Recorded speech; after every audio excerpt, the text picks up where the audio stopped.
Hey there, I'm Nicholas Dubois, co-founder of Advanced SimRacing. We are a Canadian company.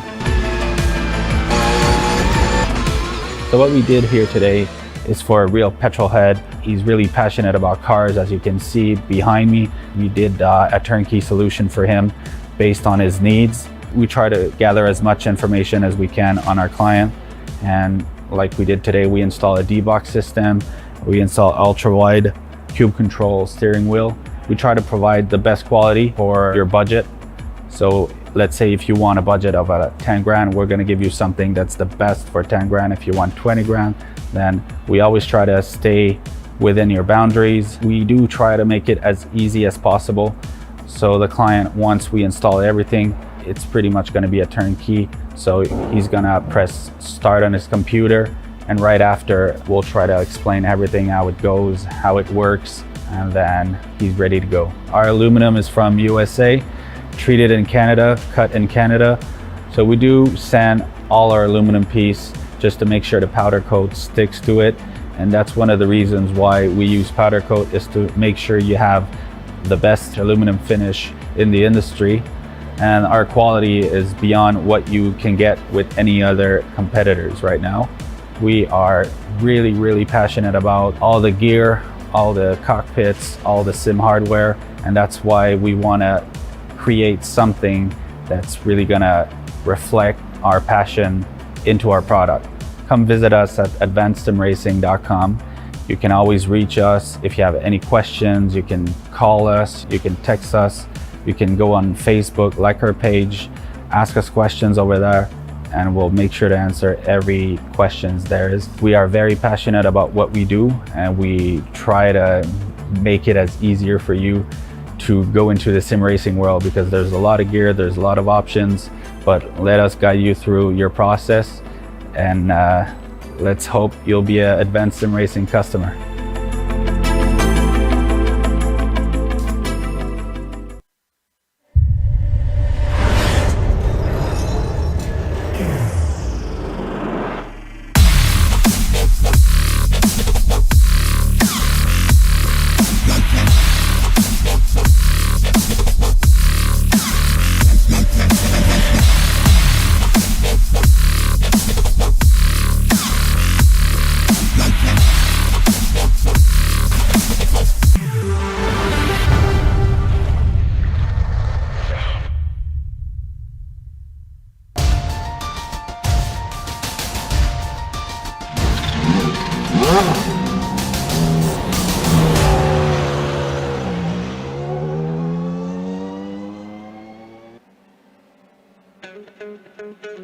Robert Ridgway was able to dominate last round's race at Snetterton, but as the F3s moved to the wide open temple of speed that is Monza, will the championship pecking order change up at all? And speaking of changes, we are happy to introduce an entirely new series tonight directly following the F3 event. The PRL Porsche Cup Series will host its inaugural round at Knockhill. Many questions abound in terms of how they will handle the new twisting circuit, but we won't have long to wait as we get ready to watch the PRL Thursday night series, and you'll see it all here live on the Global Sim Racing channel. Hi, my name is DJ Clark, and with me in the booth is Chad Irvine. Behind the scenes is our director, Joe Peak, and he's using cameras provided by Dougie Beard. Monza is a track that needs absolutely no introduction to race fans around the world, but just for a quick refresher for those who may need it, let's head over to our track guide.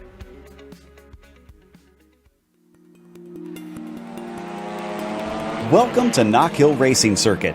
Opened in 1974, this place has become perhaps the most famous of Scottish racetracks. It sits a little less than an hour north of Edinburgh, and while the stats may make it seem extremely short, it packs a lot of punch within a lap.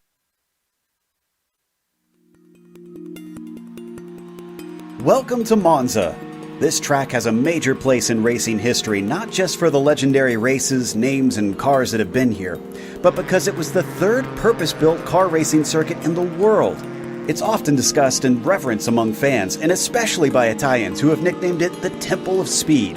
In fact, the Ferrari fans here are so famous for their devotion that they have been dubbed the Tifosi and never fail to show up in droves. While the real world offers only 3 feasible layouts to race on due to safety, In iRacing, the inclusion of the oval and the lack of safety concerns gives it a stunning 9 versions drivers can choose from. The modern GP layout is of course the most well-known, with its long history of hosting the Italian Grand Prix. But the oval and combined circuits allow those who thirst for more speed to satiate that craving with its insanely high banking. Indeed, incredible velocities are a staple of just about every version you can race here. Draft battles are not uncommon, no matter which car you're racing. But the inclusion of the chicanes makes using an outbraking maneuver a much more tricky way of overtaking. The circuit is notorious for drivers getting tangled up with each other while running side by side in these slow and cumbersome corners. In fact, one of the greatest dangers for drivers is the first few laps when the field is still clumped together and attempting to navigate them 2 and 3 wide. While there are other modern circuits with high-speed straights, the fact that Monza sits inside the Royal Park just north of Milan and is still tightly lined with trees heightens the sense of speed here. All in all, Monza is unmatched in its history, thrills, and great racing. Its significance in motorsports history and culture is sure to be unchallenged for years.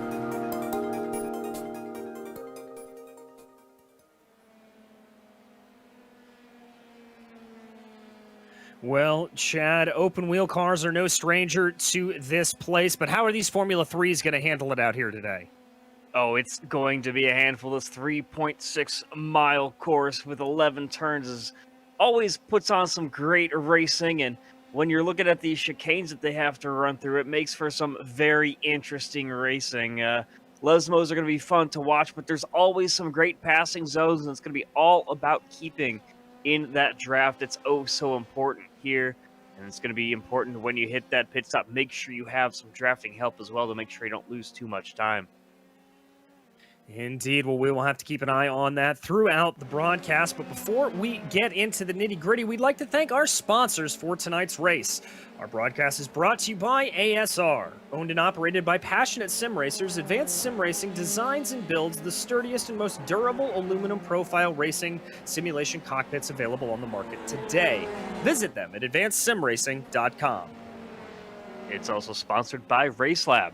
RaceLab helps you to improve your driving skills. With modern overlays, race statistics, and native VR integration, you can get the best out of iRacing. Start using it now for free at racelab.app. Today's broadcast is also proudly sponsored by ButtKicker. ButtKicker products add an incredible level of immersion and realism to any game. Feel every nuance and truly put yourself in the driver's seat. Check them out at thebuttkicker.com. And finally, the PRL Open Wheel Series is brought to you by NinjaTrader. Ready to compete against the financial markets? Supporting over 60,000 users across the globe, NinjaTrader provides award-winning trading software and brokerage services. NinjaTrader is always free to use for advanced charting, backtesting, and trade simulation. Visit NinjaTrader.com to get started with a free, risk-free trading simulator and start tracking your performance. Well, and as we mentioned, there is a championship on cue here, and the first one of those championships we want to go over is the Drivers' Championship. With the win last time, Robert Ridgway holds himself a 5-point advantage over Andrew Hardman there in second, with Takeshi Kita only 2 points back in third. Fernando Rodriguez is in fourth, 10 points back of your leader, and Dave Peterson holding on there in fifth, only 2 points back of Rodriguez. So with only one race down in the books, it is very, very tight, as you can imagine. But we also have a teams championship, Chad, and what's that going to be like? Yeah, Atomic Racing Proton is out to a 13-point lead right now over Britannia iSports, and that's on behalf of some of their drivers two Atomic Racing drivers having great performances last week. Third place is NinjaTrader Esports Pro, 70 points back, so they're well behind with a huge gap. They're back to second already. And then Blown Tranny Racing and Viking Hot Rods Racing, both over 100 points back, but they're right there in fourth and fifth in the team championship.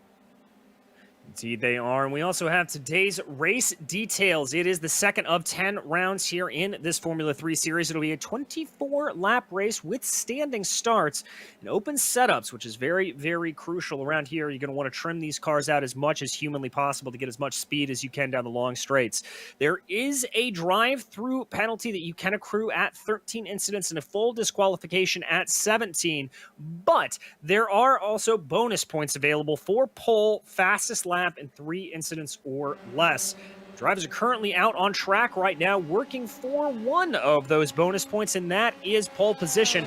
Right now, it goes to that man, Andrew Hardman, in the number 11 Britannia iSports machine. He currently leads the way with a 144.134, with Ridgeway and Broomhead close on his heels.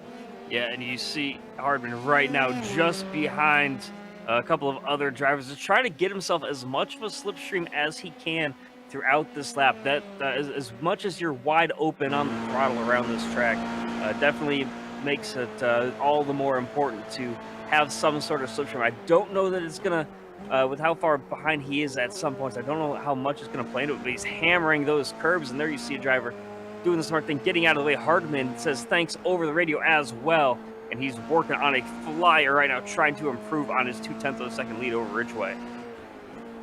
Indeed, he is. And Chad, you mentioned it, and we were talking about it a little bit before the broadcast of just how important that draft is, especially here during qualifying. These drivers really wanting to try to maximize the draft as much as possible, pick up as much speed around these long straights. Yeah, and once we get racing, it's going to be all about keeping things clean because you want to get aggressive. You want to be right there to make moves. But here in qualifying, it's just trying to maximize your runs and trying to do what you can to put yourself in the right spot to put down a fast lap. And it looks like Hardman is on a very fast one right now, looking to the inside as they head towards the Parabolica. But he's got some work to do through these final couple of corners. Can he improve? Andrew Hardman out of the final quarter, coming to the line now.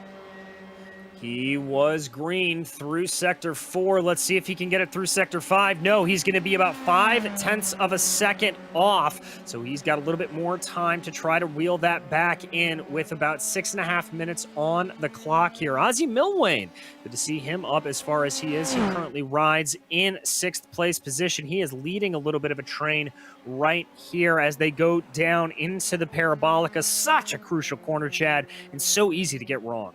Yeah, you see guys kind of tucking themselves in line, trying to find somebody to draft with, and it really reminds me of what we see in the real world when Formula One comes here, all the calamity that we've seen over the years with guys trying to stack up, trying to find somebody. They don't want to be that lead car. They want to be the follower. They don't want to be the one breaking the air for everybody behind them, but it looks like, sometimes you have to lead, sometimes you have to follow, as we continue to work our way towards 5 minutes remaining here in qualifying from Monza.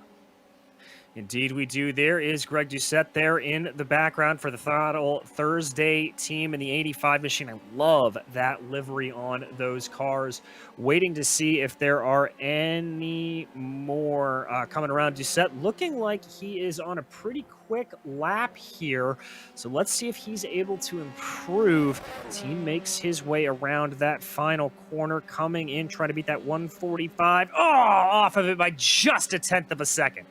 And that's where you see that draft coming into play. It was a very quick lap, but you can see it there. There's just nobody on track in front of him, so he was having to break all the air as he came down through the Parabolica and down that front straightaway. But now you see Takeshi Kita trying to just do everything he can to maximize his slipstream. He's sitting he's leading there as he works his way now through the Lesmos. Yeah, and Takita went purple there in the first sector, but it looks like on that second sector, he lost a little bit of time. Let's see if he's able to gather it back up as they plunge under the old banking through Ascari here. Just waiting to see if those times tick down again. I don't believe he was able to go faster, but let's see indeed.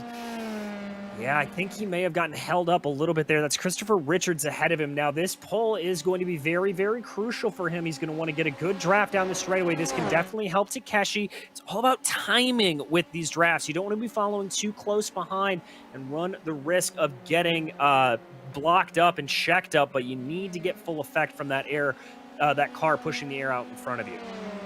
And something that makes this quarter, the Parabolica, interesting is you guys taking maybe a little bit of a wider line on exit. Typically, you'll think of drivers taking to the inside, trying to just do what they can to get the shortest route possible. But when you kind of make that corner exit a little bit wider, what you can do is get to the throttle just a little bit quicker, and that means that you're at full throttle longer, and especially when you're in the draft, you can get up to your top speed just a little bit quicker, and every 0.1 of a second, as we've seen so far here, does play a huge difference. Oh, a huge wreck back behind as well. Yeah, and I believe that was 7th place driver Joey Haynes just completely losing it through Ascar as we watch your provisional pole sitter Andrew Hardman working his way around. Haven't seen a lot of good sector times for him, but let's see if he's able to come across. Very close there. Only about 200ths of a second off of his best. Here comes Ozzy Milwane. I'm seeing a couple of green sectors there from the Canadian driver of the Evolve Sim Sports Academy machine. He's got a nice little toe in front of him. Maybe Ozzy's going to have something here. Surprised to see him tucking out of line just a little bit there down the straightaway into the parabolic. He comes very long corner here, but he does seem to be up. Can he improve on his time? Currently sits in the 6th position, but now taking all the way to the inside wall using every bit of racetrack that he possibly can. And he comes across line and does improve 144.59, but that still sits him in the 6th position. Yeah, exactly. He is only about 43 thousandths of a second off of David Christelli in 5th. We're watching Fernando Rodriguez now for the SDS Racing team as he makes his way around Parabolica, taking a little bit of that wider line that you talked about, Chad, trying to maximize the draft. He's going to be able to go a little bit faster there. I'm not sure if that's going to bump him up. He is going to be in 7th place right now. Yeah, picks up 2 positions with that lap, and he's looking for another one. You see him there right in some traffic trying to, and typically when you think of qualifying, traffic is not a good thing. Here it is fantastic. He's got enough of a gap out the front that he can just use that slipstream, and as the fuel burns away, that car is going to get lighter. It's going to get faster as long as the tires hold up. Yeah, indeed, he is. So Rodriguez just trying to push as much as he possibly can to get those times good and gone here. Waiting to see if he has anything else. A great camera angle from Dougie Beard. You can see just how much he's really got to be aggressive on those curves to really maximize his performance here. There is no room for error at Monza. Yeah, Hardman currently sits in the pits and looks like he's going to take his provisional pole and just kind of hope that it holds up. But Rodriguez trying to do everything he can. We just saw him jump from 9th to 7th. He's lost a little bit of ground to the lead car in front, but he can improve here as he continues to work his way now through Ascari. Yep. Whoa, that is not good. That is exactly how you get Ascari wrong, just clipping a little bit of the curb, and that will end his day. Here is David Christelli in 5th place. David trying to put some good times down here, maybe jump up on Tyler Scarali, who currently sits about 48 thousandths of a second, ahead of him. Not able to improve there, just missed out. And you're talking about hundreds and thousandths of a second. That just shows how close these guys are. Kita does improve as well, 144.731 now. Still, though, just outside the top 10 in the 11th position. So, unfortunately, no improvement there, but he's got one more shot at this if he decides to continue. Yeah, the margins here, Chad, are absolutely incredible. From 1st all the way down to 14th, it is separated by a mere 1 second. That is how close these drivers are running. We are talking about fractions as the checkers are out right now, so drivers have to finish their lap. Jonathan Almanar, that looks like a slow lap for him. I believe the next car to come across is going to be Rob Campbell back in 23rd. Rob not looking like he's necessarily on a flyer there, but let's see if the Canadian's able to pull anything out of the hat. A long ray around the Parabolica. Can he improve all the way to the inside there? Picks up the throttle on exit, but he will not improve as it's a long way down to the timing stripe. Here comes Sean Duhamel, currently in 15th position. He went green in Sector 4. Does he have anything trying to beat a 45.3? He's going to come to the line, and he does with a 45.1. That'll bump him up 1 position into 14th. Next driver across the line is going to be Matthew Gunderson. Gunderson was quick in the middle of the lap. Is he able to improve here? He is not. We've got some lower place drivers down the field here trying to come across. Here comes David A. Bear, the Eagle Vision Racing driver, trying to beat a 147.1. He is going to call it a day. Next up is Takeshi Kita. Kita, always somebody to be watching out for. He looks pretty quick. Is he going to have it? No, he is backed off during that final sector, so he is going to come on in. Only other driver I see on track is Robert Ridgway. I'm not sure if he was able to complete his lap in time. Yeah, and the one thing you talk about, guys, improving one position here, one position there is, do you want to start on the outside or do you want to start on the inside here, DJ? Because that first chicane, it can be very treacherous depending on where you are.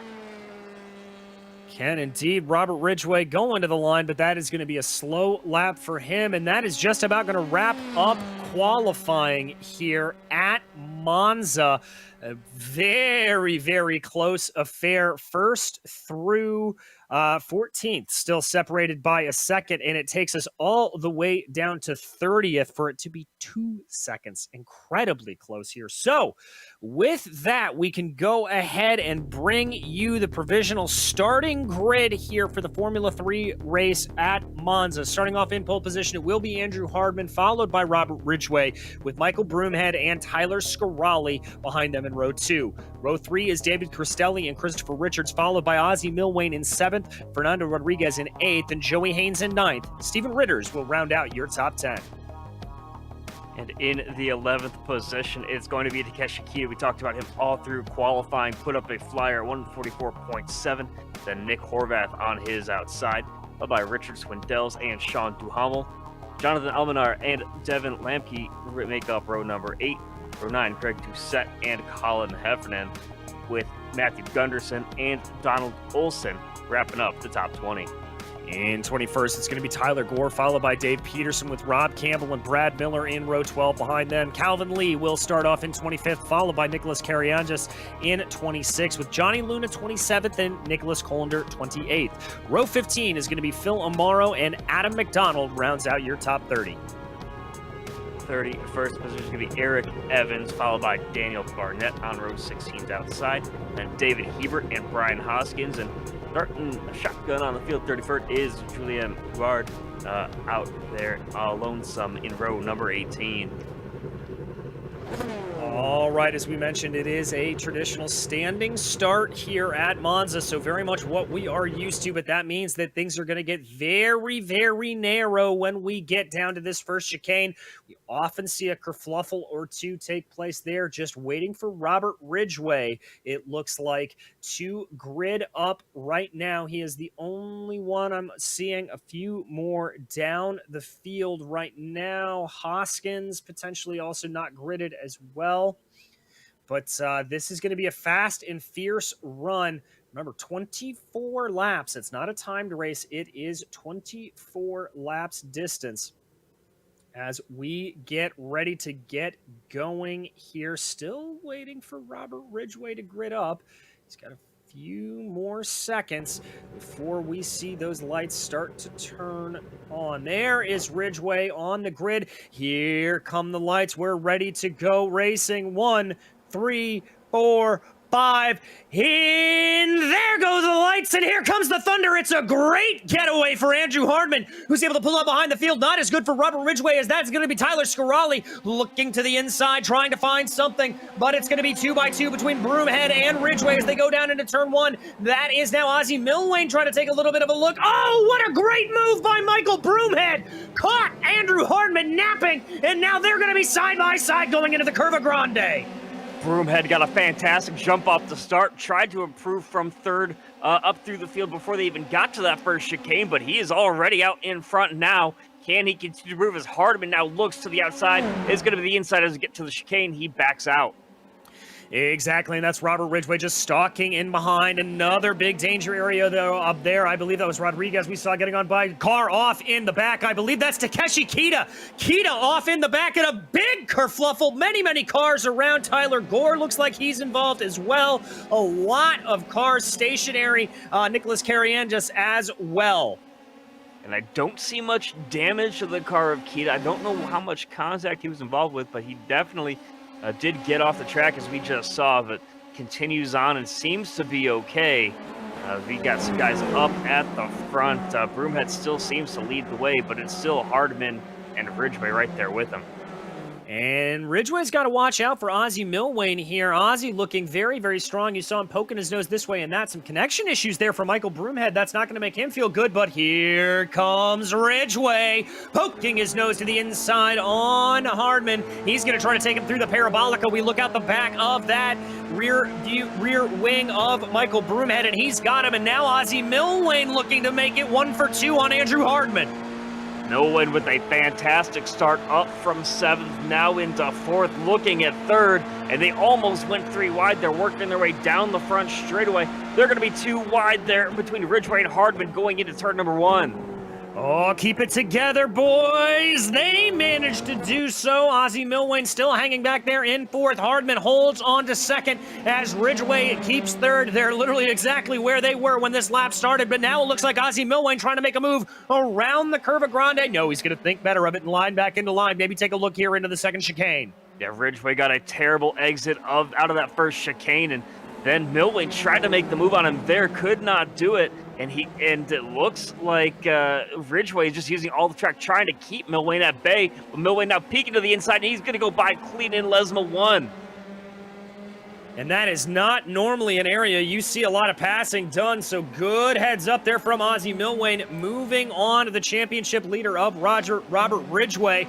Drivers all slotting around here, and he's got to watch out behind. That's David Christelli in that yellow and green machine. He's looking very interested on the back of Ridgeway as well. Ridgeway has to go a little bit defensive going down into Ascari. Whoa, and that's going to send off Christelli. Oh, and he collects Haynes. Yeah, that was all started there by the driver. I believe it was Hardman that actually checked up in front of Christelli, and from there it was just there was nowhere for Christelli to go, and Haynes, unfortunately, once Christelli rejoined, has had nowhere to go. No, he really didn't. As we check out that replay, yeah, there you see it, just the checkup, sending off into the gravel, tries to get back on, catches one of the sleeping policemen, and that is the 2 of them off into the wall, and I dare say day done and dusted for the pair of them. But as we come back live, that's Robert Ridgeway trying to take a little bit of a look on Ozzie Milwane, and there's contact between the 2. Both 3rd and 4th are off. Wow, that was a bunch of contact. The left front is knocked off of Milwane's machine, and unfortunately looks like his day might just be done. He's going to try to work his way back out there, but man, that was unfortunate for him. He voiced some frustration there over the radio, and I think he just missed the breaking point. I think he did too, Chad. As you see there, the 77 coming in behind. Yeah, just misjudged the braking point. It looks like he was going for a late maneuver, and I don't know if he misjudged the angle or misjudged where to brake, but one way or the other, Ozzie Milwane's race is done. Nick Horvath is fighting very hard. He's working his way through the field. Yeah, he's got a line of cars right in front of him as well, but Horvath right now just trying to get his Evolve SimSports machine up to the front of the field. They're in that 382 machine. Yes, he is. So this is Nick Horvath trying to see what he can do. A pretty big gap here, but this is the battle. This is Richard, Scarali, Ritters, and Swindells. This is the battle for 4th right now. Christopher Richards leading this off. Tyler Scarali looking like he's got a pretty good run on the field. Is he going to be able to get anything on Richards? No, he's going to back it off. That's going to cost him a couple of tenths, I think, going into Parabolica, but he'll be able to get the full benefit of the draft as they work their way out of the famous curve. It's so interesting watching these guys and when they decide to make their moves or letting guys go down the straightaways. There you see diving to the inside, going into turn number 1. Can they make the move stick? That's Richards trying to get that 3rd position, and Scarelli gets it and very loose there on exit. That's something we've seen from a couple guys, just trying to push too hard out of the exit of that first chicane and get it, the back end stepping out just a little bit, costing a bunch of time. Yeah, indeed, costing a whole bucket of time there for them, but a real hornet's nest there behind. As we ride on board with Richard Swindells, this could very easily come to blows if drivers aren't careful. That is Richards directly ahead of him. He was able to slide back into line, although he was very, very off when they went into that first chicane. Ooh, bad run there for Swindells going into the first Lesmo. Yeah, and Richards on exit of that first Lesmo as well got his left side tires into the gravel, and it's going to be fun to watch these guys trying to learn when to make their moves because it is a 24-lap event. We're already 4 laps through, and these guys just not giving each other... Oh, very huge contact there. Richards got one of the curbs, and can he avoid contact? He's sitting backwards in the middle of the track, just staring at a long line of race cars going by. Wow, that just hurts. Yeah, it certainly does. And as you said, it looked like he just clipped one of those inside curves. We go back to check out the replay right here. Talk us through this, Chad. Yeah, they're usually trying to do everything they can to stay in the slipstream, pushing very hard. And as he turns in here, just maybe a little too early, catches that second curb, gets the tires up in the air and sends it around. Fortunately, though, when he comes back onto the track, he gets out of the racing line, has a full car width to the inside to where he can let cars pass safely and does the smart thing, letting everybody go by before he rejoins. Yeah, indeed, he does. So there you see the 49 well down in the order there. He is currently behind, I believe that's Takeshi Kita that I see right up ahead of him. By the way, DJ, we just had some trouble there in the parabolic. It looked like Brian Hoskins went around as well. Dave Peterson now was involved with some contact. His car is damaged. He's limping it into the pits. No fast repairs for these drivers, so he's got to hope that it's just a little bit of wing damage that will get itself repaired. There's the tail end of that incident. I think that may have just been a little bit of spinning and sympathy, potentially. I don't see a whole lot of damage to either of those cars. Yeah, Peterson was crab walking just the slightest amount. He made contact with something, but he struggled to get it down to pit lane. Man, these guys just doing everything they can, just pushing hard to get up to the front of the field.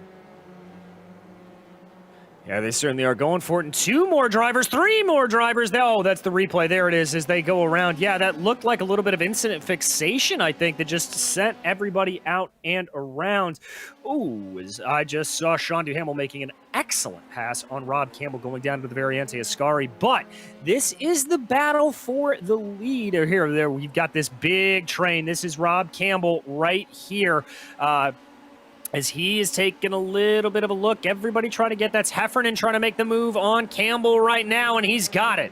Yeah, Campbell, the big mover of the race so far, up 12 spots from 23rd up to 11. I guess make that 12 now, but he is working his way through the field. Another big mover, Greg Doucette, up from 17th to 7th. So a bunch of guys improving very well through this field. We talked about how tight it was, how much the draft is going to be important.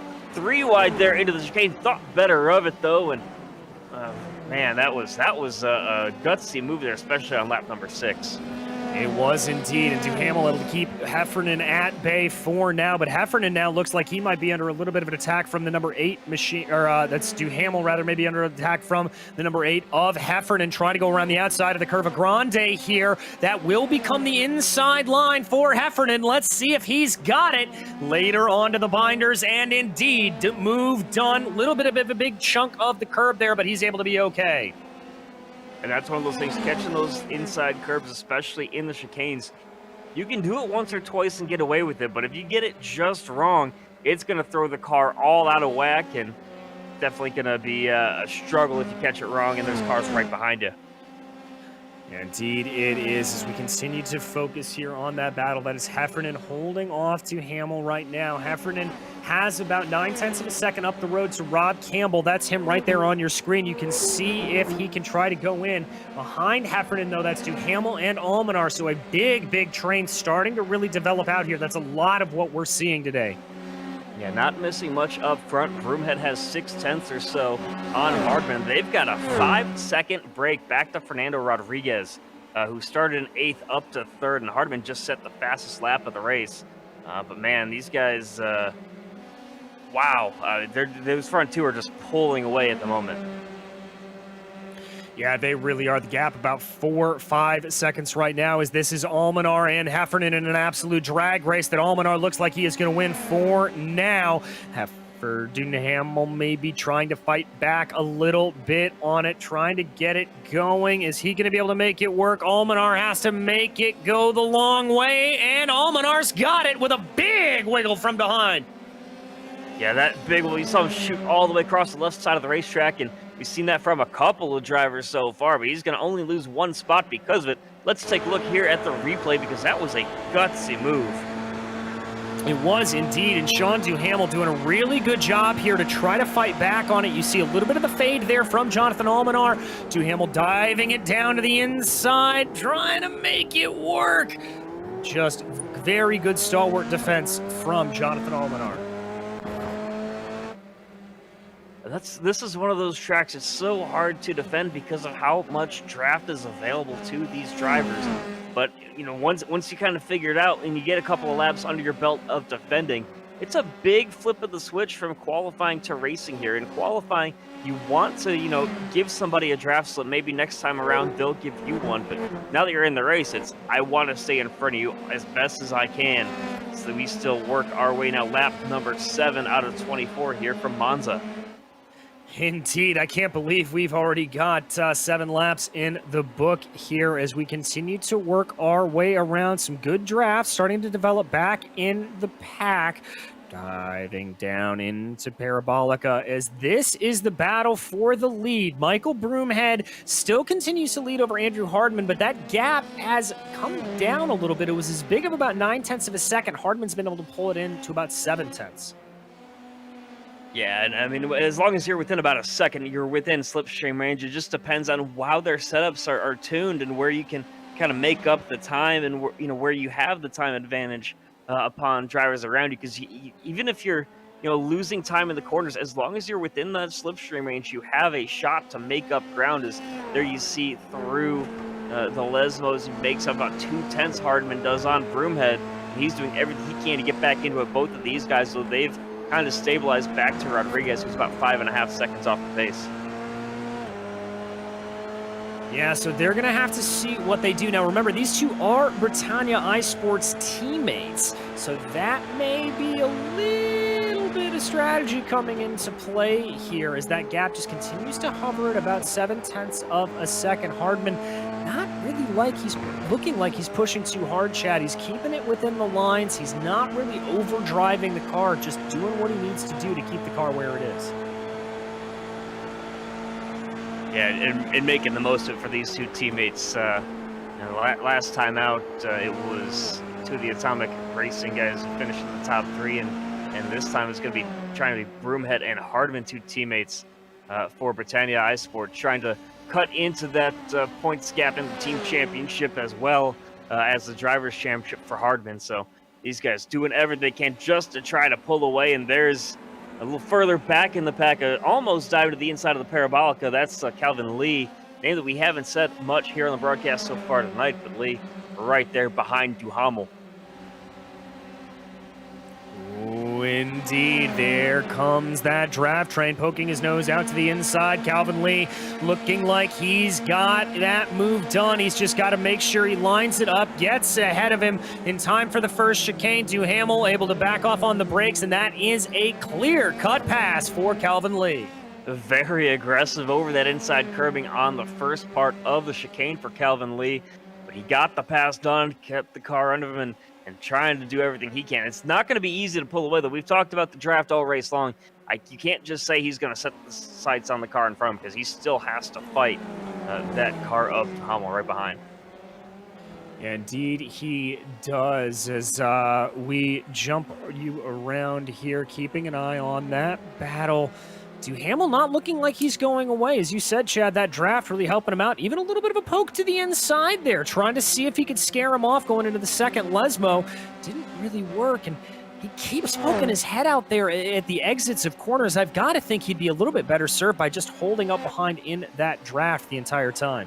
Yeah, we've seen it from a couple of drivers so far in the event tonight, just poking their nose out just the slightest bit, just to kind of maybe see what's coming up in front of them, maybe get their bearings.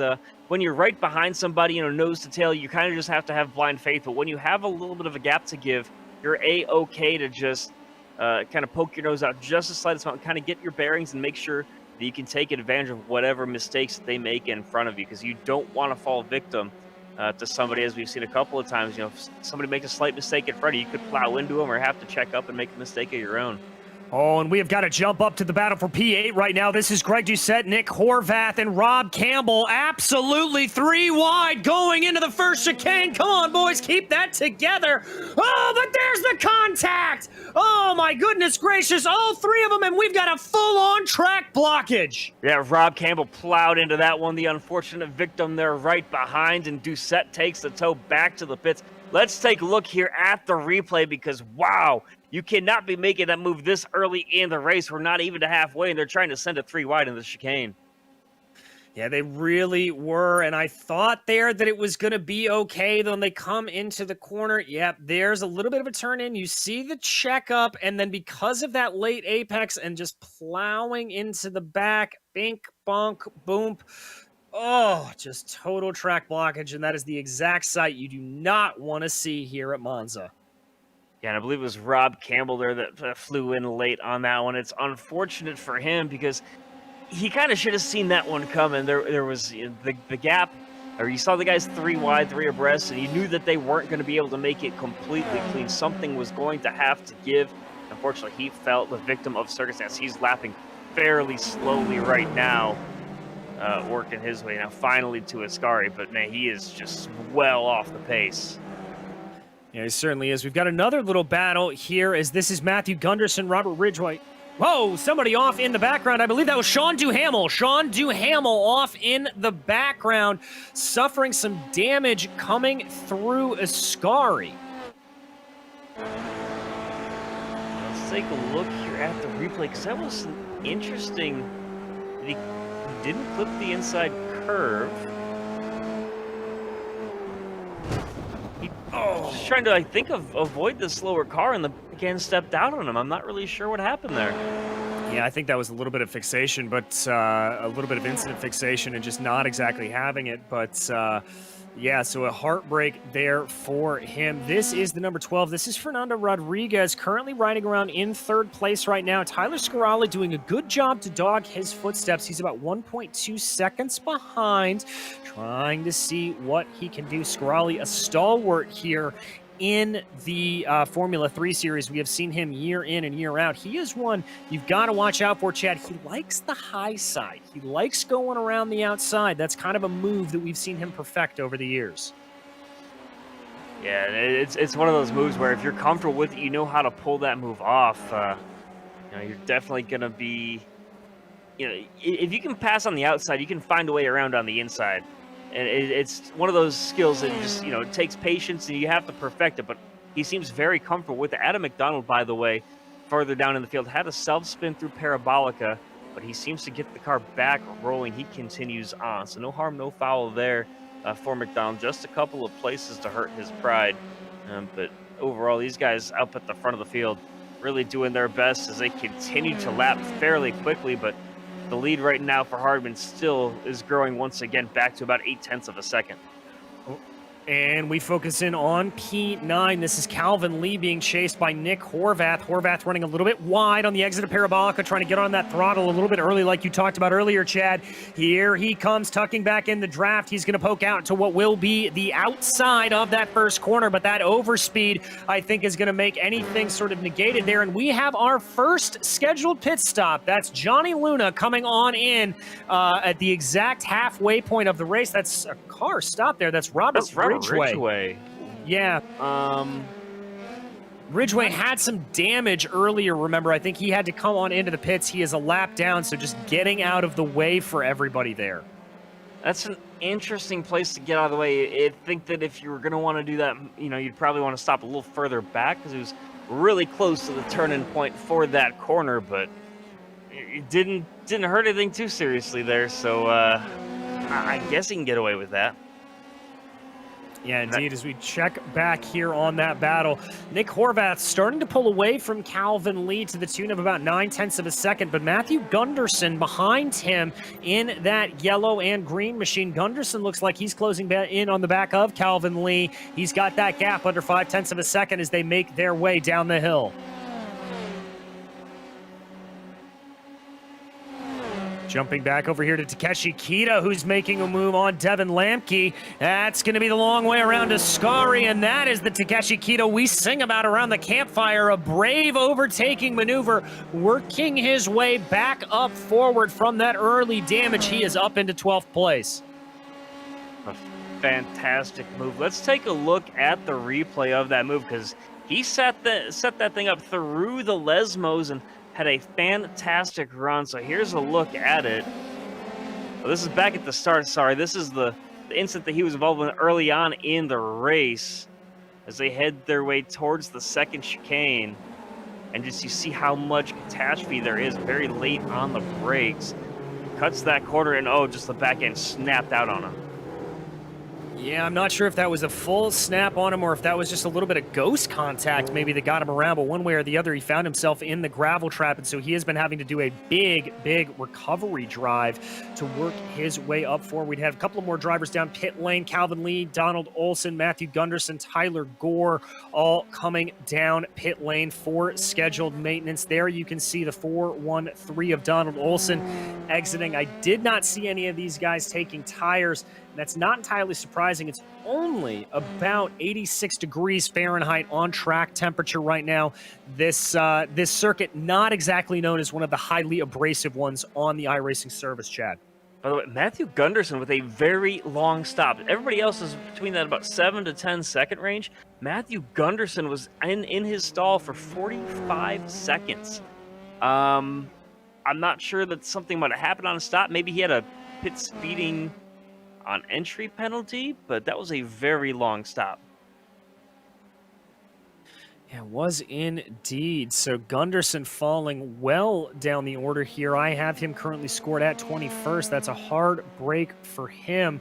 Got a little bit of a battle shaping up right now for P16. This is David Hebert getting chased by Calvin Lee as they make their way down the hill towards Ascari. That's going to be Lee junking his nose to the inside.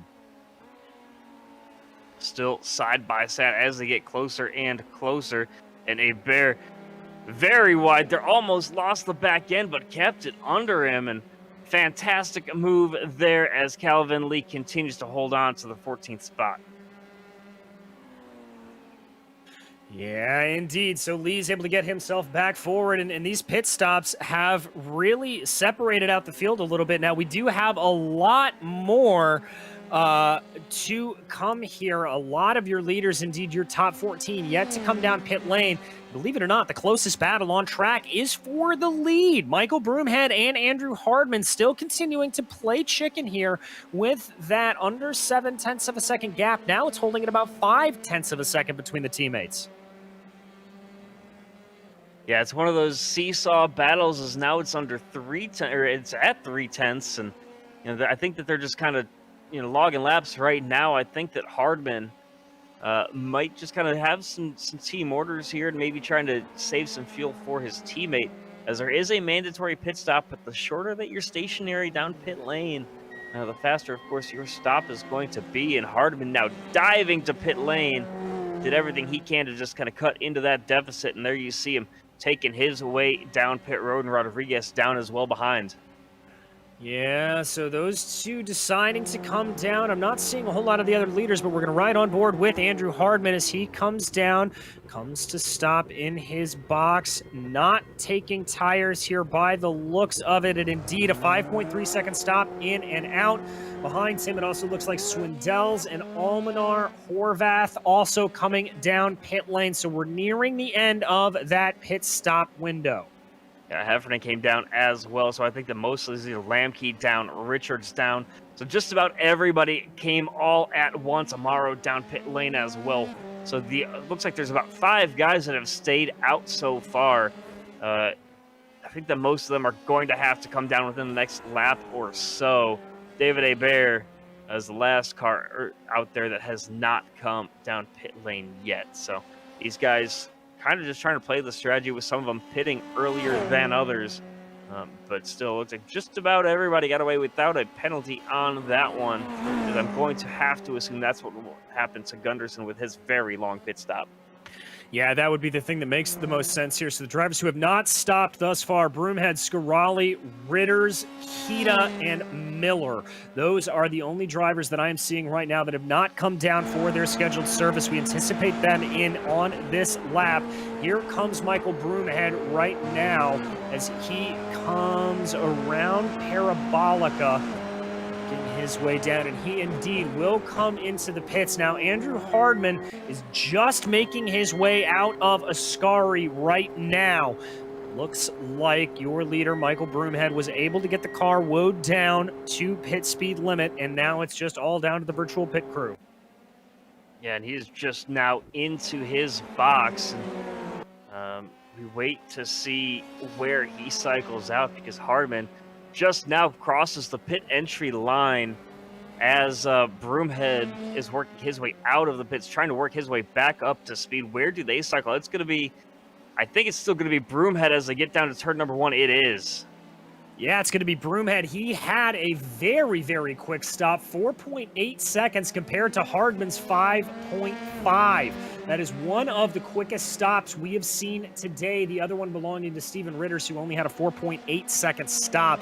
The gap is now equalized out at about 7.5 tenths of a second. So some more work here for Andrew Hardman to do.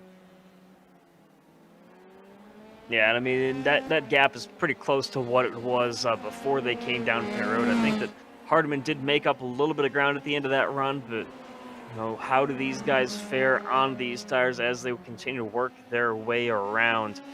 Broomhead's still out in front, and everybody has made their pit stop, but it looks like the top 22 drivers are still on the lead lap. Indeed, they are. We've got a nice little battle here for P8. This is Johnny Luna, Nick Horvath, and Takeshi Kita. Kita continuing that recovery drive up through the field. He's a little bit farther back. Big lockup from Johnny Luna. That's going to send him off into the escape road at Ascari, and that is going to allow for Horvath and Kita to get on by. And don't watch now, but I think that was Colin Heffernan as well that was able to sneak on by. Excuse me, that was going into the second chicane, not Ascari. And that's one of those places where you just barely miss your braking mark, and it becomes a matter of saving yourself instead of trying to hold on to position. Did the right thing there, didn't try to take the corner. He went just a little bit through it, and instead of harming himself even more, he decided, I'm going to run a little bit wide here and rejoin safely. And he did lose a couple positions, but his car is still all in one piece. Indeed, and another good battle shaping up on the main straightaway here. This is Tyler Scarali trying to hold off Steven Ritters for 4th place right now. Ritters with a full head of steam. He's going to jink to the inside. Back off and think better of it. Just try to set this up maybe for a run through the Curva Grande. Missed the apex there a little bit on the second part of the chicane, and that cost him about a tenth or two as Scarali's able to streak away a little bit. Again, as it sits right now, he's just kind of biding his time as they work their way now towards Ascari. Can he get the move done? He's still going to be sitting in line as they continue to work their way towards the parabolic. Sorry, this is through turn 1 for Kita leading this guy. Kita picked up another position. He is already back up to the 8th spot.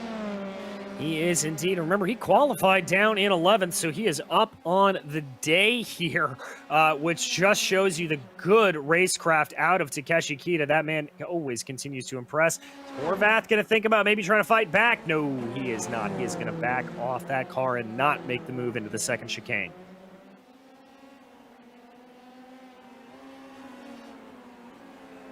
And these guys just kind of, it seems like most of the drivers have settled in at this point. The gap for the lead over a second now between Broomhead and Hardman. But there's a couple close gaps further down through the field, though. It looks like there's a driver off there. That's Luna that is sitting in the gravel trap. And with as long as he is sitting there, he finally takes the tow. It might have been some sort of mechanical failure for him on his sim rig, because he just seemed to blow the corner and just end up sitting in the gravel trap. Not much control of his car there. Well, it's the second time we've seen him make a mistake going down into that chicane. There does it again. The left front really locking up. May have just picked up a little bit of a ding on the car, and that's affecting the suspension and the braking, but I'm not entirely sure. But yeah, he is calling it a day. Good battle we've got going on right now that continues to rage, though, is for P4. Tyler Scarali and Steven Ritters. Ritters all over the back of Scarali still. There are your leaders on screen. They've been able to pull that gap back down, but here's the side-by-side. That is Ritters going down to the inside of Scarali. Scarali's going to try to get defensive, and he tips Ritters around! Wow. That was a gutsy move there, and unfortunately does not pay off. As let's take a look once again at the replay. That was just hard racing, and we'll have to see what happens as we take a look here at the replay. Indeed, as there you can see Ritters comes to the inside of him there, goes down. Let's watch this from Scarali's perspective. Scarali gave him plenty of room. Yeah, it was a ghost contact. Unfortunately, they both gave each other room, and ghost contact scuppering that good battle out on track. Yeah, those guys were fighting tooth and nail for quite a while there, and unfortunately it had to end the way that it did. But meanwhile, there's still some pretty decent battles out there on track. We'll see here. This is Broomhead and Hardman back down under a second, just under 3/4 of a second there between the two of them. As they continue to work their way around, now working on to lap 19. 5 laps remaining here from Monza. And I went back and watched the previous lap from Andrew Hardman because he lost 4/10 to Michael Broomhead. It looked like he just got a little bit squirrely coming through Ascari, and that's what threw him off. But he was able to gain a whole 5/10 of a second on that previous lap, so very clearly some speed. He lost a little bit of time there in Sector 1. So Broomhead responding, it would appear. They're going to cross over here into that Sector 2 designation. Let's see how they compare. And there it was Hardman gaining back a 1/2 So give and take here between these two teammates. Gap still hovering at about 9/10 of a second. Yeah, and you know, I think that to a certain extent, it's for these guys just kind of, I don't want to say damage control or anything like that, but just, you know, making sure both of your drivers that are running 1 and 2 don't make mistakes. They don't put themselves in any situations where they could be in danger as they continue to just run kind of nose to tail now as they work their way towards the Parabolica. I've seen some very interesting racing so far as they work their way now on to lap number 20. Working on lap number 20, a little bit of a blink there from Michael Broomhead, but nothing to really worry about too much there, I think, as it looks like on that last lap, Broomhead was able to gain back about a 2/10 of a second. So speed fluctuating between these two Britannia drivers. And the biggest mover of the race, by the way, so far seems to be Calvin Lee. Started 25th all the way up, well, up 13 positions. There's a couple of drivers, actually, that have made that sort of a gain. David Hebert, he is up 15 spots as well. So a bunch of drivers have picked up a ton of spots. And unfortunately, it seems like the big loser right now, Robert Ridgway, down 20 spots after he had his incident not long ago, from second down to 22nd. There, so unfortunate there for the atomic racing machine of Robert Ridgway, as he currently just kind of tries to do some damage control as he is 1 lap down from your leaders. Well, and this is especially brutal considering the fact that he came into this round leading the championship, so he will for sure plummet down the order here. And that is not going to be good for Robert Ridgway. But the other thing to keep in mind here, it's not just the Drivers' Championship that these drivers are worried about, it's also the Teams' Championship. And with Britannia running 1 and 2 right now, by my calculations, this should jump them pretty significantly over Atomic Racing Proton and put them into the lead of the Teams' Championship. So they're not going to want to do anything too crazy, run the risk of taking each other out and losing any of those points.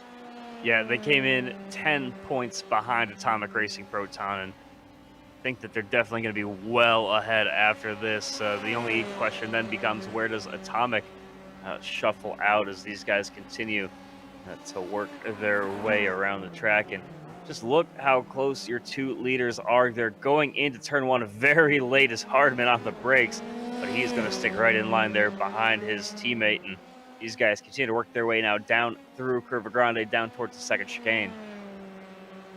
Indeed, they do. Working lap 21 right now. This is your closest battle out on track.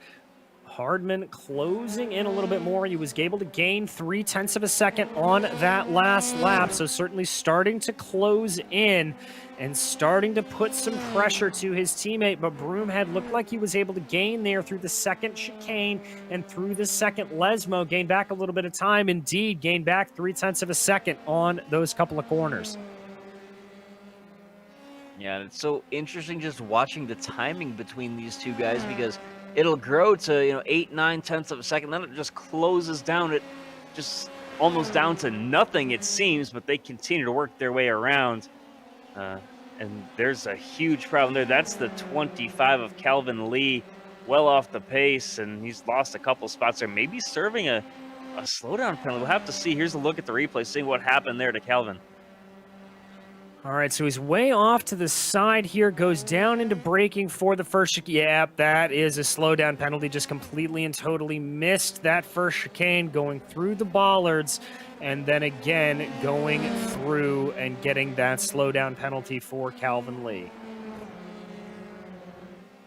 And a fantastic bit of swerving there to get through all of the bollards there without, it seems like, nicking too many of them. So fantastic bit of driving, even though he missed the corner. But overall, it's going to hurt Calvin Lee, dropping him down to the 13th position. Yeah, so Lee falling down the order a little bit there, but still a good day for that driver of the 25 machine, up 12 spots. He is going to find himself in a nice little battle here with Christopher Richards. Richards in the draft, and in front of him, trying to pull along. That's also Phil Amaro and Tyler Gore there that are pretty close to each other as well, although they're separated by a big bunch out on track. But Lee and Richards, the main battle that we watch, Flying Husky Racing versus Eagle Vision Racing. It looks like Richards is going to have the advantage here as he pulls out to the inside. That draft working wonders. Yeah, he's very aggressive, peeking to the inside once again, trying to get the spot back, but cannot do it. So that's going to be nice and easy to hold on to the position there, but working their way now through towards Curva Grande, just trying to set his sights on the next car ahead. These guys, all line and stern, all of them for position as well. Indeed they are. So this battle certainly is continuing to shape up a little bit with only 3 laps to go, although our leaders are getting ready to take the penultimate lap sign here from the leaders. There is Broomhead still leading Andrew Hardman, gap 0.6 of a second in between the two. Yeah, and those guys just kind of chilling out in front. The lead from them back to Rodriguez has grown about 2 seconds more, from 5 to almost 7 now. But overall, I mean, these guys have had quite the easy day, even with all the calamity that we've seen throughout the field. A little bit of a blink there for Broomhead, and we've seen a couple of those throughout the race for him. That's one of those things you just don't want to completely disconnect. I've seen that happen in a league rallycross event that I've called before, where coming to the checkered flag, a driver leading the heat did disconnect from the server, did not advance to the final. So just as you can have those blips in and out, but you cannot lose connection to the server. And Broomhead just has his fingers crossed he's not going to go anywhere. And what you just saw on your screen there, that was Tyler Gore putting a good move around Phil Amaro to be able to take 15th position. So we will go back and check out that replay of this. This is a pretty textbook maneuver going down into Ascari, but still takes some guts to be able to do. By the way, without even realizing it, we're at we're on the final lap.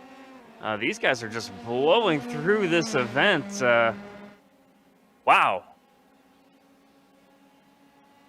Yeah, indeed, they are. There comes a little bit of a move. Here comes Andrew Hardman looking. There's the draft trying to get broken, weaving this way and that way is Michael Broomhead. They come down through the parabolica for the last time. Broomhead continues to lead as they work their way around, looking for Barney the flagman, and that is it! That is Michael Broomhead taking victory here. Andrew Hardman will come home in P2 and a decent ways back from them. Fernando Rodriguez will be able to take that final podium position.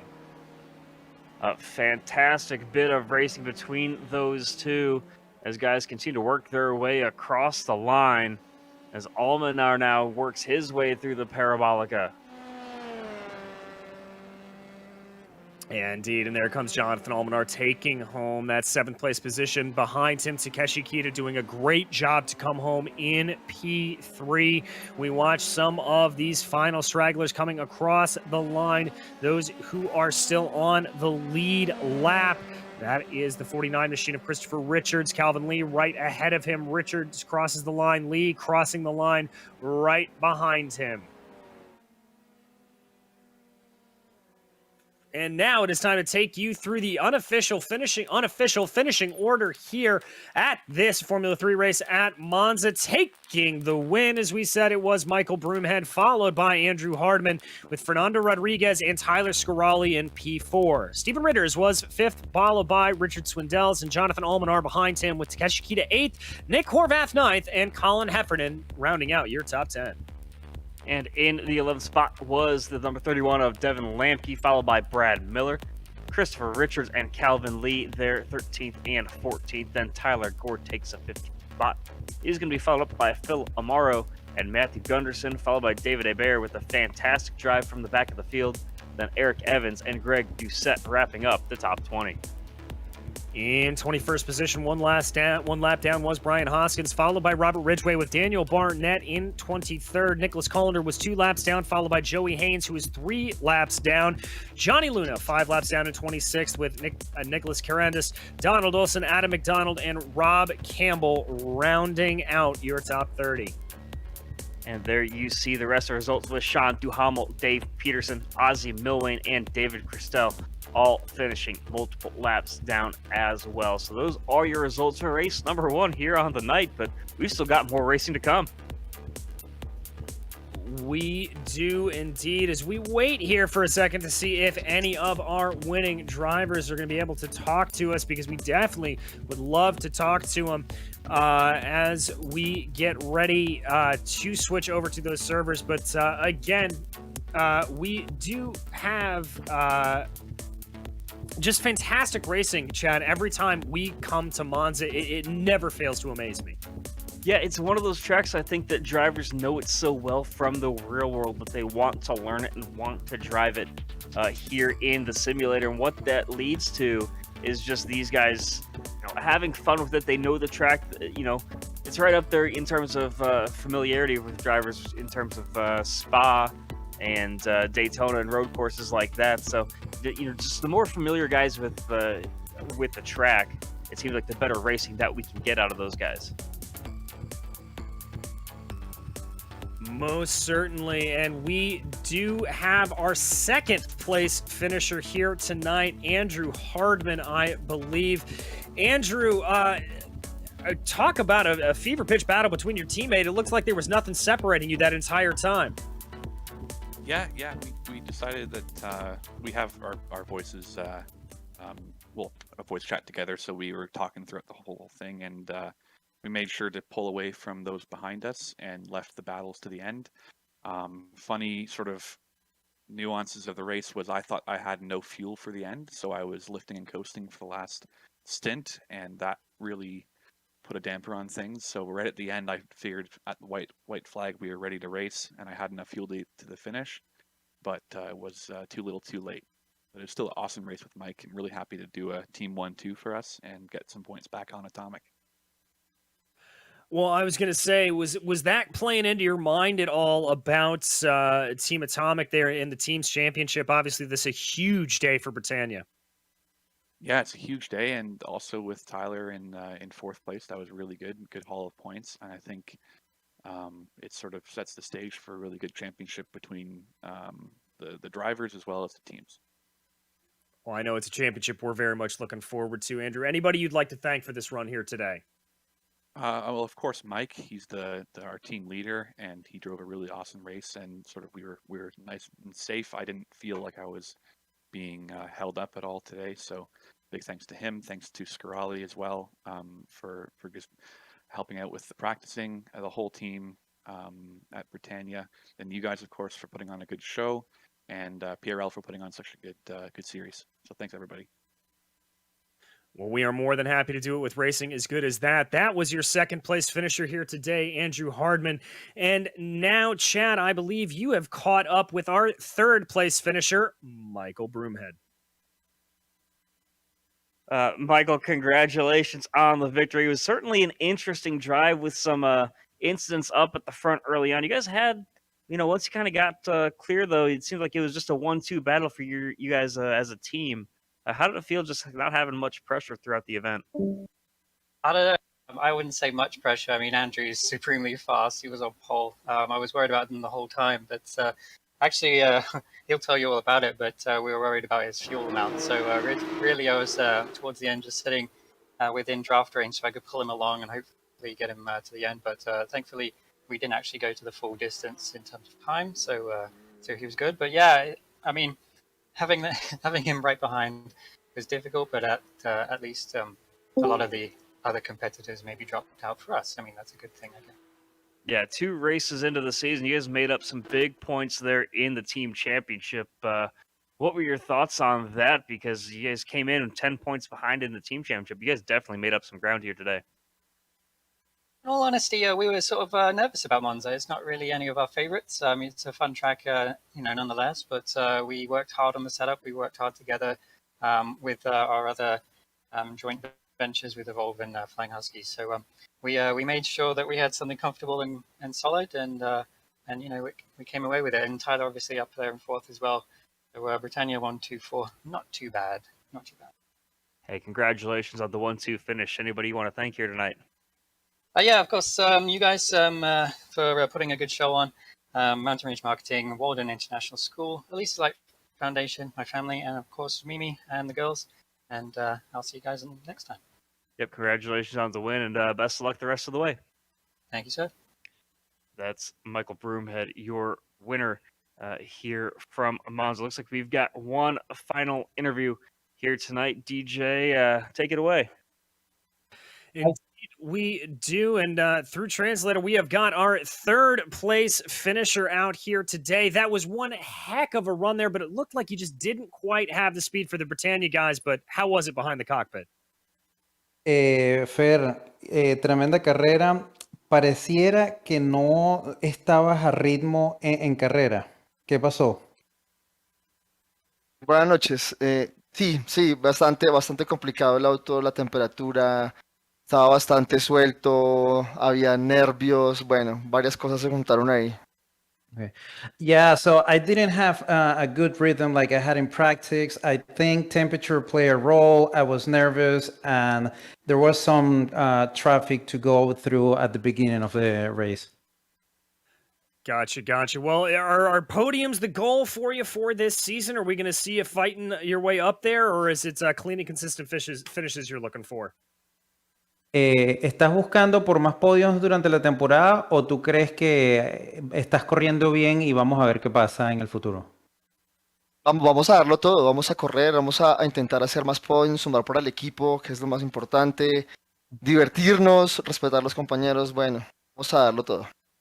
Yeah, let's see what happens. I'll welcome some podiums, but I think the most important is points for the team and have fun. That's why we're driving here. All right. Well, thank you so much, Fernando, there in his translator, Jonathan Almanar. We unfortunately have got to get dashing off because we have got to get ready for the PRL Porsche Cup race. So we're going to go to a quick break, but don't anybody go anywhere. We will be right back.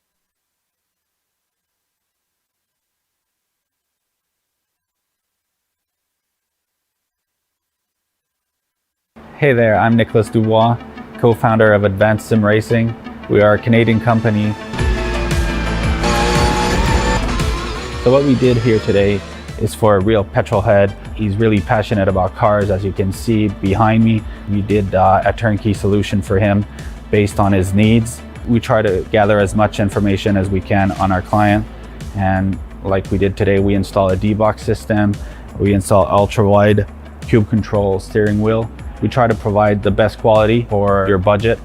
So let's say if you want a budget of 10 grand, we're gonna give you something that's the best for 10 grand. If you want 20 grand, then we always try to stay within your boundaries. We do try to make it as easy as possible. So the client, once we install everything, it's pretty much gonna be a turnkey. So he's gonna press start on his computer, and right after, we'll try to explain everything, how it goes, how it works, and then he's ready to go. Our aluminum is from USA, treated in Canada, cut in Canada. So we do sand all our aluminum piece just to make sure the powder coat sticks to it. And that's one of the reasons why we use powder coat, is to make sure you have the best aluminum finish in the industry. And our quality is beyond what you can get with any other competitors right now. We are really, really passionate about all the gear, all the cockpits, all the sim hardware, and that's why we want to create something that's really gonna reflect our passion into our product. Come visit us at advancedsimracing.com.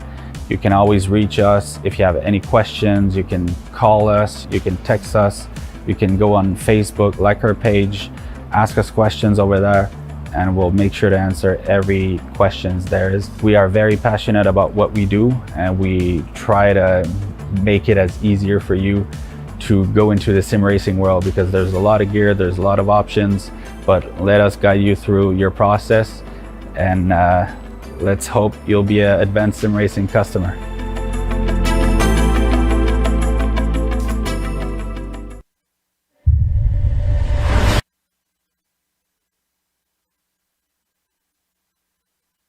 Welcome back. We are here at Knockhill for the inaugural round of the Porsche Cup Series presented by the Precision Racing League.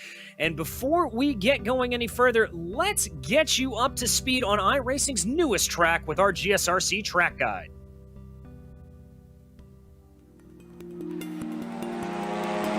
Welcome to Knockhill Racing Circuit. Opened in 1974, this place has become perhaps the most famous of Scottish racetracks.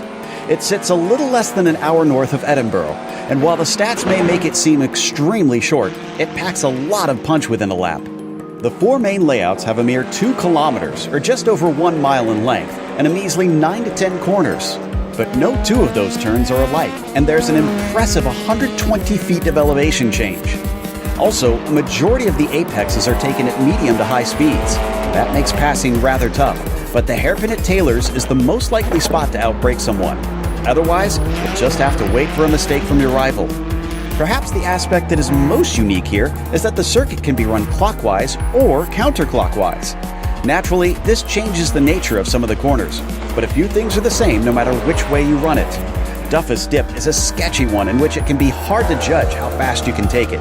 And the chicane, which has become notorious for the way touring cars blast over its curves, requires incredible commitment from the driver and stability in your setup. Speaking of which, expect to set up your car to have to handle the aggressive curves that guard the insides of pretty much every turn.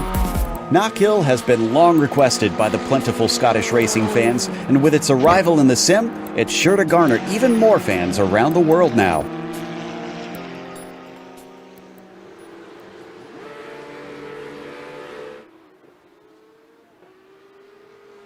Well, that was a view of this very tight and twisting circuit. Chad, how are these Porsches going to take to it? It's going to be very interesting to watch, especially with the fact that we go from Monza, one of the most familiar tracks to some of these iRacers, to Knockhill, the newest and least familiar to a lot of these guys. It's going to be very interesting to watch them over this 40-minute event where they take 9 corners on this 1.26-mile road course. Fastest lap right now here in qualifying is set by Rodrigo Mizes for 47 seconds flat on the lap, and Right there is Felipe Loyola right there behind him as well. Less than a tenth of a second between those first two guys. So these guys going to have some fun. It's 52 laps or 40 minutes, whichever one comes first. Of course, there's going to be that drive-through penalty at 13 incident points with the disqualification at 17x. And also, we've got the same bonuses as we saw in the first event of the night with our pole fastest lap and few incident points, 3 or under. So these guys are going to try to do everything they can to keep things clean and keep it fast out there as we work our way through the last 30 seconds of qualifying.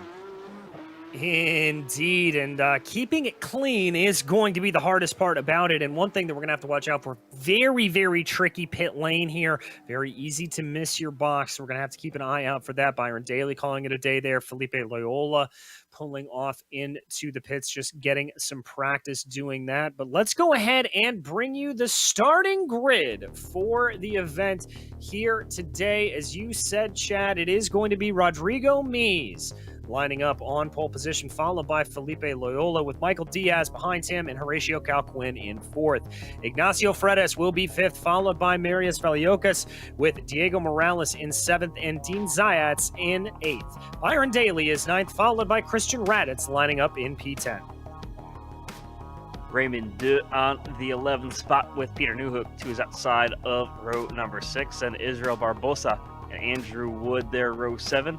Austin Hunter and Arnaud Guinness with Trent Dinkel and Michael Gagnon in the 9th row. So 18 cars set to take to the grid here in this inaugural event, and I'm set to see some fun racing out there, especially with how many elevation changes there are out here at Knockhill. Indeed, as we wait for the drivers here to get ready to go, as everybody lining themselves up, and it will be a standing start here in the Porsche Cup, so a little bit different than what we are used to having. So there you see it, the 88 of Rodrigo Mies. He is going to be lining up on that pole position. The standing start in the Porsches, Chad, not something we're used to seeing. No, it's going to be interesting to watch for sure, and these guys, I'm sure that they have practiced these. It's not something I'm terribly familiar with in this car, but there's a look at the onboard with Austin Hunter. Got the whole background and everything, man. He's ready to rock, ready to roll, and he is set for this inaugural event. He is indeed, and it is going to be an event to remember, rest assured, as we get ready to get going here. Just waiting for a couple of other drivers. I see Cal Quinn, Janae, and Trent Dinkel, I believe, a driver we're used to seeing on the oval side of things, waiting to get going. Just waiting. This is always the most tense time for drivers as they check over everything. I hear engines starting to harmonize, and there they go! We are off and racing here. It's a very good getaway for Rodrigo Mies as he's able to hold it out to the best of his abilities. Everybody trying to get through those first couple of corners. Okay, I see Zayats with a little bit of banging in the back, but it looks like everybody's through the first couple of corners all right. Calquin got off to a terrible jump there, went from 4th all the way back down to 6th right away, but he has some breathing room out the back now as they work their way through towards the Brabham Straight and towards Clark Corner. Indeed, they do. Mies holding off Loyola right now, but the gap's very, very calm in the back. I see in the back there, I think that's Morales trying to look his way around a little bit as they come down into Taylor's and work their way onto the long straight. Taylor's one of the few opportunities you can really get a good shot to pass here. Other than that, it tends to be pretty single file as Rodrigo Mies leads the first lap of the race. And just like that, one lap already in the books. That's how fast they go by here. And you saw the elevation change there out of Taylor's. And man, it looks like you're just shooting up an elevator as you go up to that, or out of that corner, because it's just straight up to the finish line. It really and truly is, as Mies starts to pull that gap away a little bit to the tunes of about 0.5 of a second, but Loyola tries to catch back up just a little bit as they work their way up through Taylor's once again.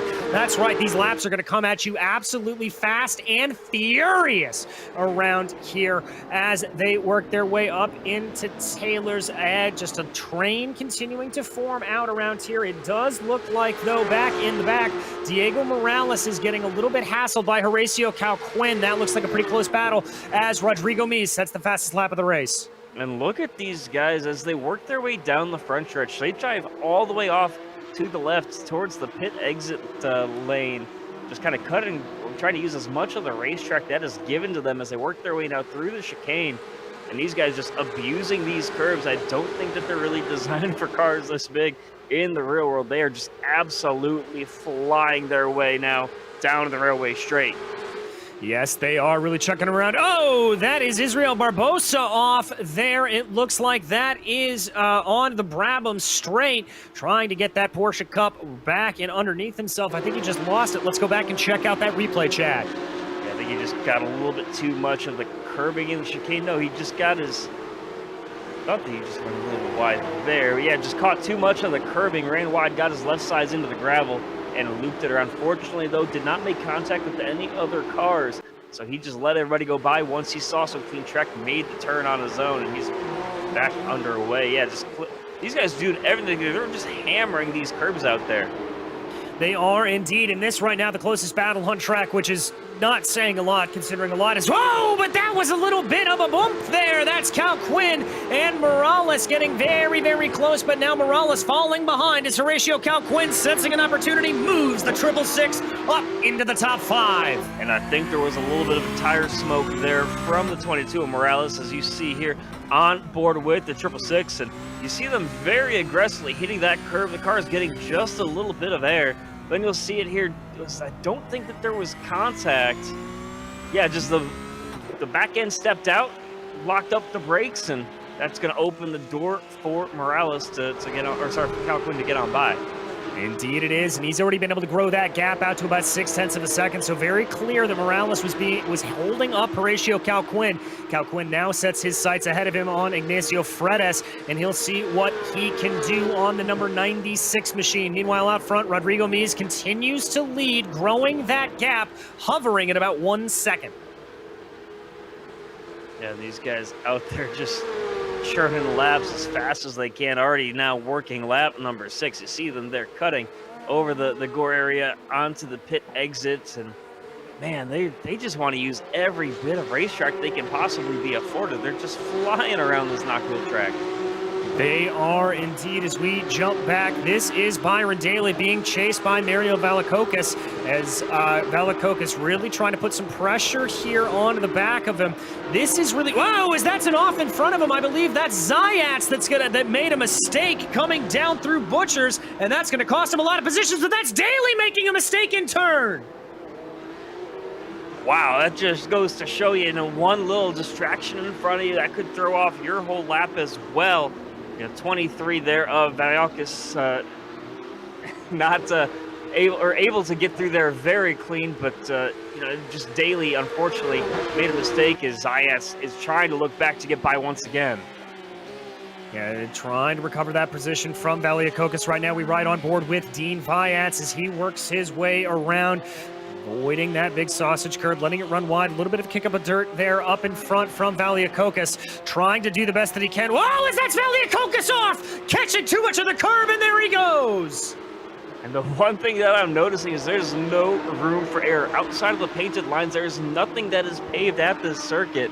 So these guys really have to pay attention. You talked about clipping the curb, and that upset the car just enough, and it looks like Valakokis is going to have to take a tow, and he does, and he is disconnected from the race server entirely, so his race is over. It is indeed over, but we're focusing back on the battle for the lead as Felipe Loyola has been able to keep Rodrigo Mies in his sights. He's been able to hold that gap. Remember, we said it was hovering at about a second earlier. Well, he got it down to about 0.7 of a second earlier, so not too bad here at this point for Felipe Loyola. And these guys just have to know what the limits of the track are. Not so much in terms of track limits, in terms of the incident points and the slowdowns, but just how much can I use, how hard can I push, because Loyola is going to be giving it everything he's got to catch up to Mies. Indeed he is. As we check back in the field battle for 7th, this is Zayats and Byron Daly. Remember, both these drivers making a mistake that cost them positions, and now Daly looking to try to fight back a little bit, see if he can get anything on Dean Zayats. Zayats stretching away a little bit down the start-finish strip rate before they go into Duffus here. You are allowed to take it all the way out to the pit exit there. That is perfectly legal. And that just shows, these guys knowing what you can do, where you pick up the most time, and just getting that wide entry into the corner really allows you to cut and kind of diamond it off, get the launch off it, as well as Zayat's doing everything he can just to hold on to the 7th spot right now, with Daly breathing down his neck. Yeah, Daly really and truly breathing down his neck here, trying to see if he can do anything to get anything by. This is the closest battle on track right now, but all of this battling has allowed for Diego Morales up ahead of them to escape to the tune of about 6 seconds as a whole. So Daly trying to tuck back. He just can't get that run off of Taylor's there, Chad. Yeah, and that launch is so important. If you have to hesitate or lift off the throttle at all on corner exit out of Taylor's, you're going to lose a bunch of time and a lot of momentum as you just climb the long hill up the front straightaway here. And it looks like these guys still line the stern between Zayats and Daly. Indeed, they are, as they keep going around there. Little bit of a good run there for Daly, trying to get by Zayats, but still nothing doing. As we've said, this is really just a track where you can't really make all that many passes. You just have to try to force the driver in front of you into a mistake. Yeah, this really kind of feels like a bull ring to me. Just as quickly as these guys are lapping, as aggressive as you have to be to make the passes. It's just all about taking advantage of any little thing that you are given. And these guys continue to lap it at about 47.2 seconds a lap. These guys just flying out there. They are absolutely cooking these laps down. We've got a nice little battle shaping up for third here, though. This is Diaz holding up a little bit of Fredes and Calquin. Oh, that was Fredes getting very squirrely. And Horatio Calquin says, "Thank you very much. I will move myself on up forward." That's just taking advantage again of what is given to you. The smallest mistakes can cost you tenths. It can cost you positions. And now Fredes is trying to do everything he can to hold on to that position, with Morales breathing down his neck. And Diego Morales just trying to do what he can here. Once again, just about forcing those errors as they work their way through the right-hander, that double apex coming down the hill and then up again through chicane, the roller coaster that is this Knockhill circuit. And you can see there that they are starting to drop a little bit, it looks like, Diego Morales. And these guys just flying out there. And by the way, we just had this note passed to us from our producer, but the iRatings in this field are absolutely through the roof. Your leader right now, Rodrigo Mies, his iRating is over 6,200. The strength of field, the average iRating in the field is 3317. So, man, there's some talented guys out here in this field tonight. Yeah, some absolutely ridiculous talent out there today as they continue to work their way around. That is Daly really kicking it up, trying to find behind Zayats. But Christian Raditz starting to get interested there behind in that 33 machine. If this battle continues on like that, I think Raditz is going to have something to say about it. Oh, man, what a great camera angle. Riding on board here, you can just see how difficult this circuit is. Ooh, that was a good run there for Daly coming out of Clark. And you can see just how close to these curves these guys are getting. Just using every inch of track, and you can really get a perspective for the elevations as they crest over the hill. A little bit of a wiggle there from Daly, I believe that was. Daly just a little bit of a wiggle coming out of Taylor's, but he's able to keep the car under him. He does not lose much time as he's trying to get by Zayat. Can he do it, though? He is up one position from where he started. Yes, he is. Zayats, however, down 3 spots, so just trying to work their way around here right now. Whoa! I think Byron Daly got all 4 tires off of the tarmac there at one point. Everybody pushing this way and that as we jump back up in the field. This is Diaz, Calquin, Fredes, and Morales running pretty much line to stern. Calquin looked like he had a pretty good run there. Fredes trying to come back from behind. Not much passing going on track right now. Your top 5 are all running as they started, and then it jumps back.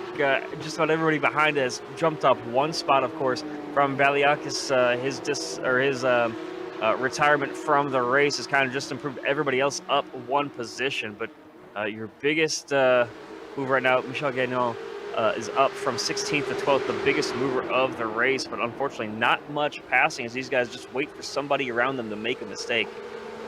Yeah, that's really what it is, and we'll have to see as these cars lay off a little bit there. That's some lap traffic that they are working their way around right now, trying to see if there's going to be anything to throw any of these drivers off. Diaz didn't look like he had the best run out of Taylor's, took a little bit of a more narrow apex than I would have anticipated him doing, but there you see as they go around on the main straightaway, diving down into the corners, working their way around, trying to see if there is anything. Cal Quinn just putting all kinds of pressure to the back of Diaz. Yeah, these guys just, I mean, we've talked about it all event long, but just not giving each other any breathing room. You know, you're always right there to capitalize on a mistake. You always want to make a lunge, but, you know, there's not much to do about it as there's still so much racing left to go. I'm sure as we come towards the end of this event, we might see guys make some more desperate attempts for position. But as it sits right now, working lap number 16, there's still plenty of racing left to go for these guys to try to find their way by or try to improve. And that's one of those things is you want to be racing out of your windshield, but you have to watch your mirrors to make sure nobody's going to do anything behind you as well.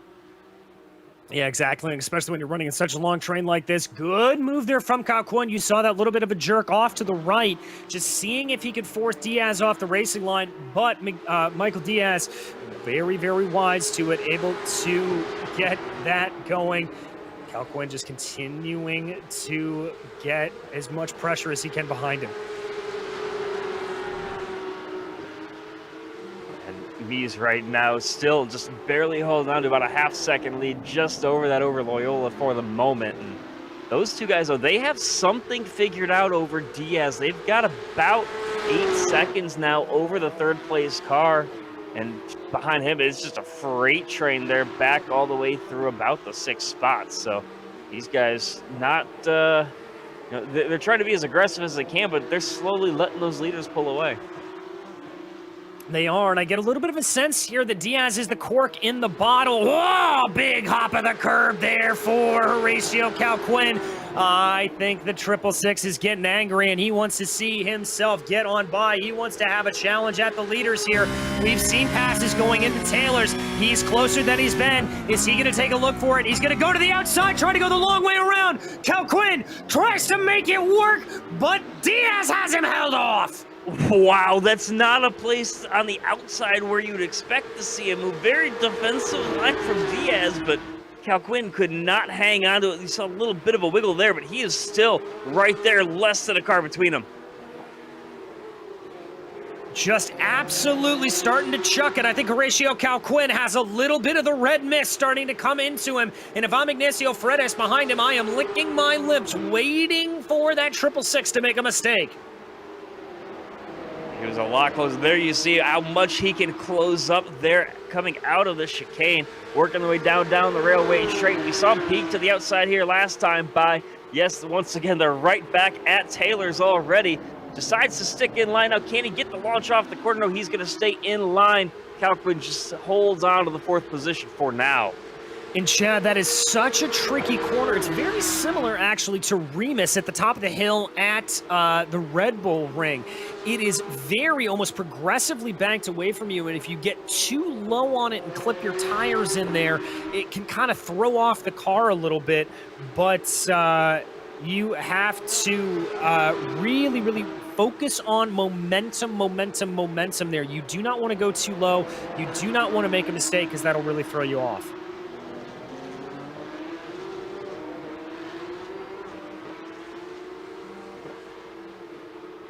And these guys up at the front of the field just not letting anything get between them at the moment. Of course, there's other drivers on track right now. This is one of the best battles that we've seen all throughout the race. And we can look back, I guess, to guys like Zayats, who's right now, he's right behind Gale. He got red ass breathing down his neck, and that battle seems very similar to the one that we were just looking at at the front of the field. These guys just, once again, line and stern, just holding on to it. Yeah, just holding it close. Byron Daly was able to get by Zayats. Remember, that was a little bit of a battle going on there. Raditz, though, trying to look in behind to see if he has anything. It looks like Daly's got a little bit more speed. He's been able to grow the gap out to about 0.5 of a second as they make their way up the chicane. Here comes Diaz. He's under pressure from Cal Quinn. Cal Quinn finally has the move done, and that's going to be Morales. Or Fred is trying to get by him as well. There they go down into Taylor's. Who's going to have it? It is going to be Cal Quinn, Fredis, Diaz, but Diaz isn't done. He's stuck in behind in the draft. Is he going to try to make a move down into Duffus? I don't think he's got it. Wow, that was some aggressive driving, but the 666 of Cal Quinn got clear, and now he's going to try to work his way up and gain some time. I'm not sure how much he was being held up there by Fredis, but he is right there now when Cal Quinn wants to try to pull away. Let's take a look once again at the replay of that move.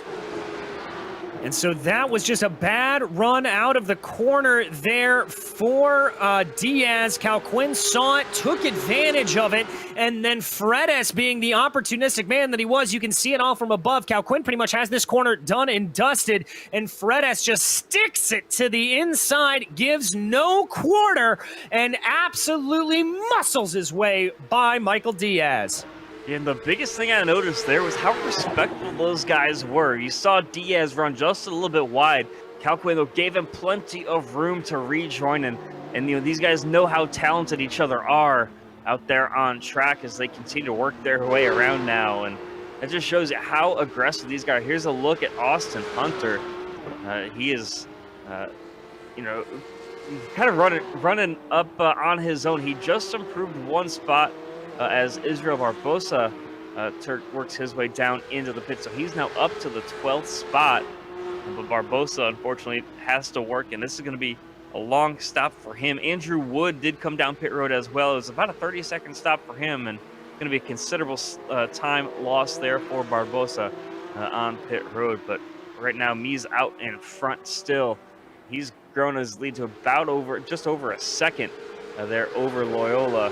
Cal Quinn right now, we saw him make up that spot. He's now 10 seconds or so behind the second place car of Felipe Loyola.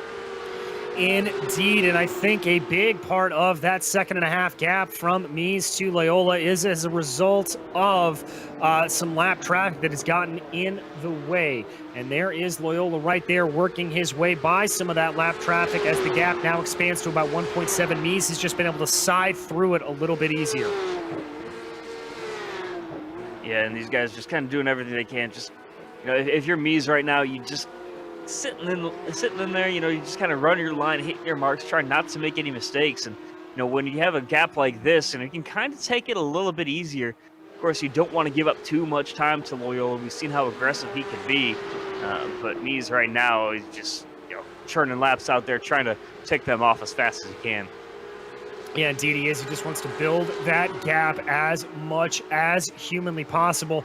At least there is no cars in between them right now. That is the 07 of Loyola that you just saw, but we're going to focus back on that little battle in the back as Daly trying to streak away from Dean Zayats, but not really as successful as he would like it to be. Christian Raditz also keeping this very interesting as well.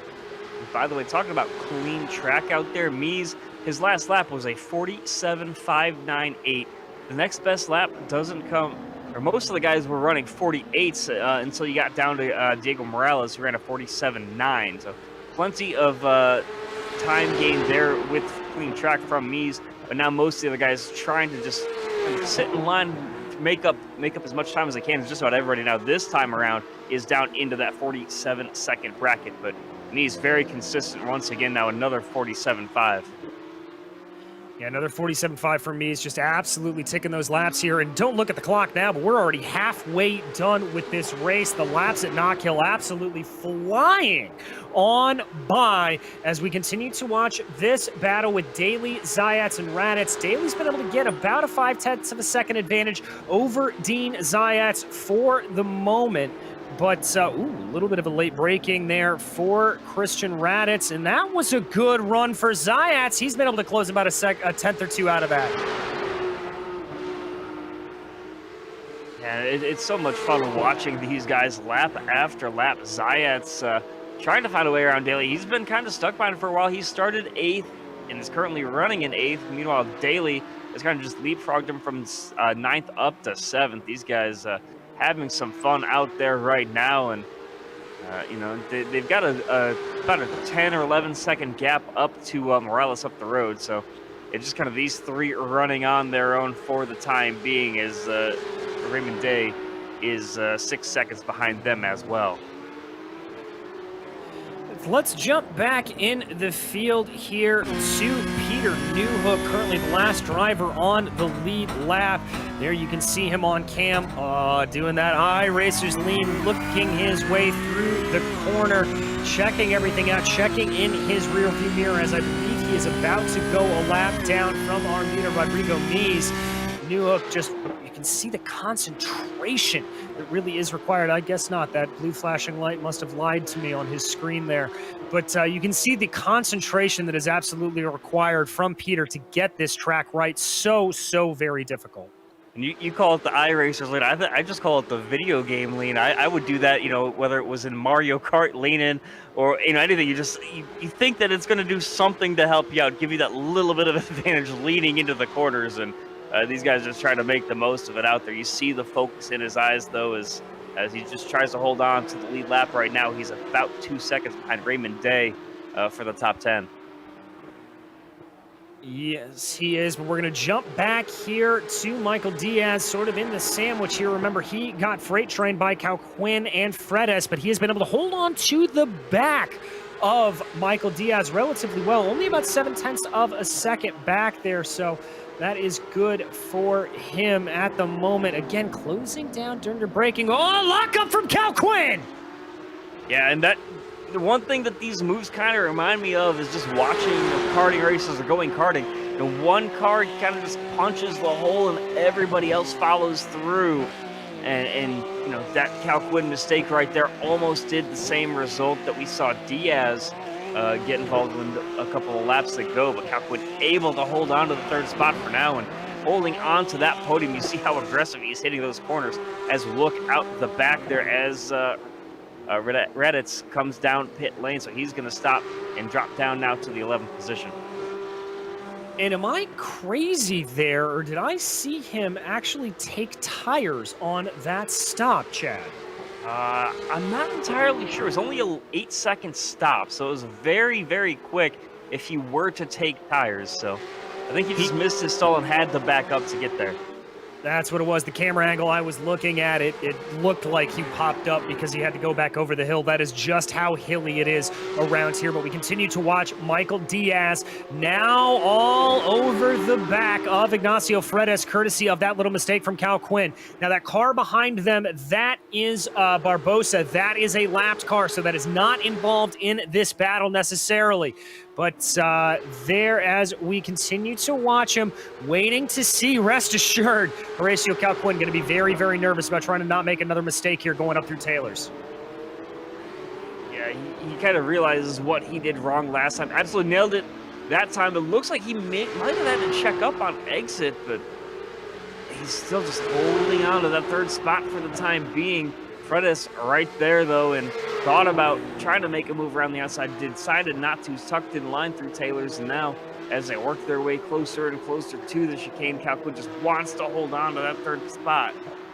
Does indeed, but look at the pressure that Diaz is giving to Ignacio Fredes. 32 laps down here at Knockhill. The pressure really starting to mount. We saw Diaz buckle a little bit under that pressure earlier. Will it now be Fredes' turn to buckle from it? But now, coming off of Clark, it looks like Fredes has a little bit more speed. Is he going to try to challenge Cal Quinn going up into Taylor's? A little bit of a fade to the inside, but no, and another lockup from Cal Quinn. That's going to set up a little bit of a drag race down the main straightaway. And I think that Cal Quinn is, he's going to come into the pits. So Cal Quinn decides, I'm going to get some clean racing here. But Fredes now able to inherit the 3rd spot, and he's feeling the pressure from Diaz. And you saw there Diaz almost taking a look at him down into Duffus Dip, trying to see if there was something doing. And look at how squirrely that car is right ahead from Fredes. He is really hustling that thing around. I can report that Horacio Cal Quinn is in and out of pit lane. Quick stop there, only about 9.08 seconds. That's a quick stop for Cal Quinn. We'll have wait and see where he cycles out as everybody else still remains to take their stops. He is the first driver to do so. And it's going to take a mistake from somebody for him to, have to be able to make up time. But we've seen such great battles as now the 30 of Diaz works his way down pit lane. Yes, he does. So pit strategy starting to come into play here. We are obviously over that halfway point. We still have yet to see the majority of this field pit, including your leaders, Mies and Loyola. Fredes and Morales have yet to pit as well. Hearing those pit stops, though, that was an 8.38 there for Diaz. That was faster. And did that jump him over Cal Quinn? Yes, it did. Yeah, I was watching where Cal Quinn was, and yeah, he just barely was able to get out in time, was Diaz. And right now, he's going to be feeling the pressure of these guys flying out there now, working lap number 35.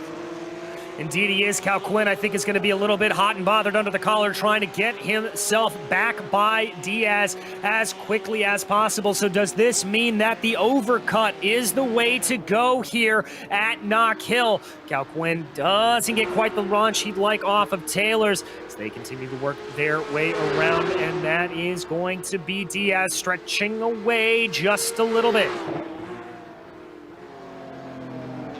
These guys still battle the first two guys on the lead lap to make their pit stop, and doing everything they can for the moment just to try to hang on to these guys. And Mies is in, Loyola follows him right behind, and he's a monkey see, monkey do for the two guys that have been out in front of this entire event. Fredes does come in as well. Morales seems to stay out. It's be interesting to watch where things cycle out for all of these guys, as pit strategy now starting to come into effect. As down and away quickly was Mies, followed by Loyola about half second longer on the stop. Fredes with a flyer of a stop, a full second and a half faster in the box than Mies.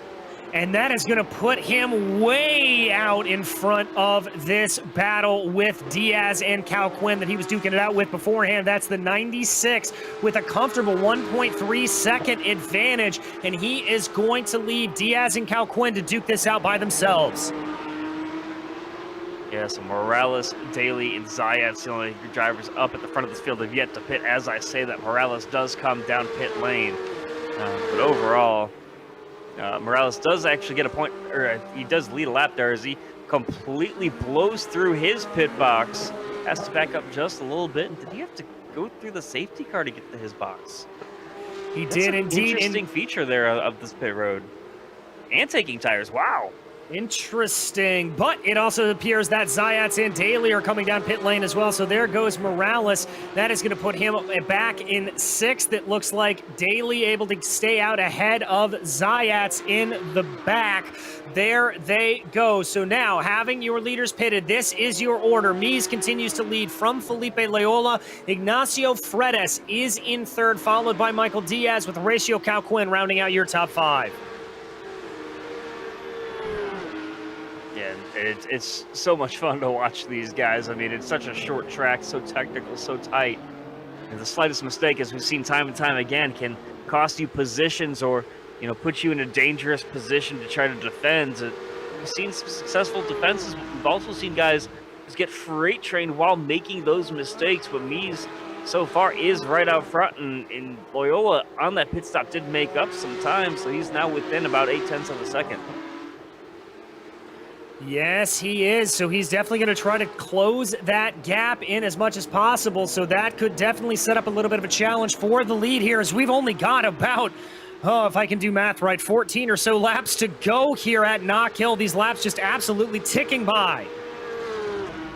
Yeah, it's so much fun to watch these tracks where laps are under a minute, but yet you still have so much danger that is out there, whether it's the curbing, whether it's how close the gravel runoff is to the edges of the circuit, or just how much of the track you need to use to be fast. So these guys are just flying out there. You hit the curb in the chicane just wrong, we've seen guys be sent out into the gravel. You get the braking just wrong there through the final corner, and we see guys lock it up and get a couple cars go by them.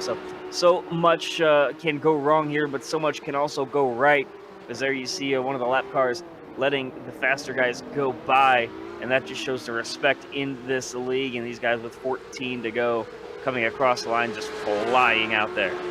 Absolutely flying, and Felipe Loyola doing everything he can do to try to close down that gap. He has not been able to maintain it through the entirety of the race, but now is the time that he wants to be able to do it. He has been closing in infinitesimally lap after lap by a couple of tenths. So will he be able to get on by, or will the inability to really pass here at Knockhill be the friend of Rodrigo Mies? We've only got a couple of laps here to find out. 13 to go. Both drivers running off into the gravel. And look at that lap comparison, whether it's making up a tenth or making up almost 4 tenths. Loyola definitely cutting into the gap, and he is right there as they work their way now up the hill to the start-finish line. Working their way up the hill. He's going to tuck behind in the draft there a little bit, trying to weave. I think that's a little bit of a weaving move for Mies. He's certainly starting to feel the pressure, but Loyola's going to have to do a little bit more than that to try to be able to get a pass done. They work their way down through Duffus and into McIntyre. Very, very close up to the gearbox. Not the gearbox, the fender of that car. Yeah, just these guys, you know, Mies is going to do everything he can just to hold his line. He knows as long as he doesn't make any major mistakes, he can hold on to the lead position. Because it takes some major mistakes for you to get past here, and Mies doing everything he can. He's led every lap so far. He started on the pole, and he's not let anybody get by him yet. The only time he hasn't been in the lead was when he worked his way down pit road before everybody else. You see him, they're trying to break the draft, and he pulls out a bit of a gap here on the straightaway, but Loyola's still right there with it, being very aggressive, using every inch of track given to him. Exactly, we're gonna jump. Oh, Cal Quinn! Cal Quinn has had a spin! Cal Quinn trying to get around Michael Diaz going through Taylor's, and he has spun the car. Let's go back to check out that replay, Chad. Wow, that was a very aggressive move, very late on the brakes. Unfortunately, did not pan out for him. Fortunately, though, did not collect any other cars in his spin, as you see him work his way down here, and he's going to catch one of these bumps just wrong under braking. Yeah, it just locked up the tires, and I wouldn't even call it a spin, maybe just a little bit of a power slide. Yeah, we'll go with that. Well, no, that was a power slide out of Horatio Calquin right there. Absolutely drifting the car in full opposite lock. Something tells me that he is pushing the dickens out of that 666. Yeah, so these guys flying out there at the moment, and it's now now at 10 laps to go. It's going to be interesting to see if Mies can hang on to this lead, but this is the battle really to watch out for. This is the battle for 7th between Daly, Zayats, and Raditz. These guys, you're not going to find an inch of space out there for anybody to try to make a move. No, you are really not, and it really once again comes down to the mistakes like we saw Horatio Calquin make. Can you force any of them? It's just give and take all the way across the field. So very difficult to get a move done. Ooh, that was a little bit of aggression there from Christian Raditz, really clobbering the curbs there, trying to find something over Zayats the best that he can. Yeah, these guys right now just kind of ticking their way down through this inaugural event. You see another lap car, they're pulling aside, letting these guys duke it out. Man, they're just, I mean, you always see guys getting so close there when they get to Taylor's, but you can't make the move unless the inside is left open. You've seen guys try the outside, but can't get it done there. Right now, for the moment, it's still going to be Daly leading this group of 3 cars. Indeed it is. They're trying to get something is Raditz, but Daly continues to lead. Zayats holding on in the middle there. Whoa! Very, very squirrely as that was all over the place. By the way, just a quick note here. The biggest mover on the day, only up 2. That is how hard it has been to pass here. So very, very difficult, but Chad, it has been some fantastic racing. Raditz trying to make a move up to the inside of Taylor's. Here he goes. Blocks up the brakes. That's Zayats trying to carry momentum. He is going to carry the momentum. They're going to bang doors. It's a drag race, but it's going to go right back to Zayats. Yeah, and that was interesting because Raditz just had to cut the corner so tightly to get the move done. He was almost clear and tried to pull the old NASCAR slide job on him, but could not do it, and that allowed Zayas to just get the power down on the exit of the court and just muscle his way back past. Absolutely incredible racing there between the two of them. You are just true respect among competitors. I love seeing this kind of back and forth between them. 7 laps to go now, and 7 laps, but that's only about, it feels like it's going to be like 2 minutes out here as fast as these laps tick by. But man, I would say, I have to guess, about 3 or 4 minutes or so for these guys. I think we might run into a time issue once again. We'll have to wait and see as time continues to tick down in this event as well. Yeah, we'll keep an eye on that for you. But in the meantime, we will also keep an eye here on the closest battle on track between Byron Daly, Dean Zayats, and Christian Raditz. Neither one of these drivers giving or taking any quarter from one another. They just continue to work their way around, going harder and harder and harder. That looked like a little bit of a squirrely exit from Zayats as they continue to go. Yeah, these guys right now, I mean, they know that the race is dwindling down. They're running out of time to try to improve their position here. But all I have to say is as these laps wind down, we've seen a fantastic inaugural event here in this championship. I can't wait to see the rest of the season. Neither can I. And this is the battle for P1 right now, as this is Mies and Loyola. Mies has been able to respond, but Loyola still taking a couple of chunks away here and there as they go around, working their way around with only 5 laps to go. Yeah, just flying out there for Mies and Loyola. And, even if Loyola can't get past, he has still put 19 seconds on third place car Alfredo, so he has shown that he does have the pace in these cars, and tracks like this are definitely play into his advantage. We'll have to see as the season continues how that plays into his hand. As you see, guys, very different lines there on entry for Mies and Loyola, as Mies really kind of takes the wider entry, wider exit, and Loyola doing everything he can just to shorten his run through the corner. As he continues just sitting line and just hammering the curb there. You saw both those right side tires just flying through the air. Yeah, indeed, you really did, as we believe here that the next lap should be the white flag with time. This will be a timed race here at Knockhill. So Rodrigo Mies will be coming to the white flag as he makes his way out of chicane. And grab him, here he goes, going up the hill towards Taylor's right now. We'll keep an eye on Barney the flagman to see if our predictions are right about that. Easy run through Taylor's. Loyola trying to close up a little bit more, but they are going to go and cross over the line. Yes, indeed, white flag is in the air. One final time around this circuit, the lead about a quarter of a second. That's about a car and a half or so for Mies over Loyola. Looking out the back of Loyola's machine. Can he pull away? Can he hold on? As Loyola right there trying to find a way past. It's going to take a mistake from Mies for him to do it. But we've seen Taylor's play into that multiple times throughout this event. And they're coming up to that corner in a hurry. So Mies out in front, followed by Loyola. But here he goes to the inside. Very defensive from Mies. And very aggressive from Loyola, trying to carry momentum. I don't think that over-under is going to work, and indeed it is not. Rodrigo Mies streaks across the line, tries to break the draft, and he will take the victory in the inaugural race in the Porsche Cup Series for the Precision Racing League. Felipe Loyola will come home in second, and a whole way behind them. Ignacio Freitas, 20 seconds back, will take P3. Behind them, that battle we were also following, Byron Daly, Dean Zayats, and Christian Raditz. They're working their way out of Clark for the final time and up the hill, the railway straight towards Taylor.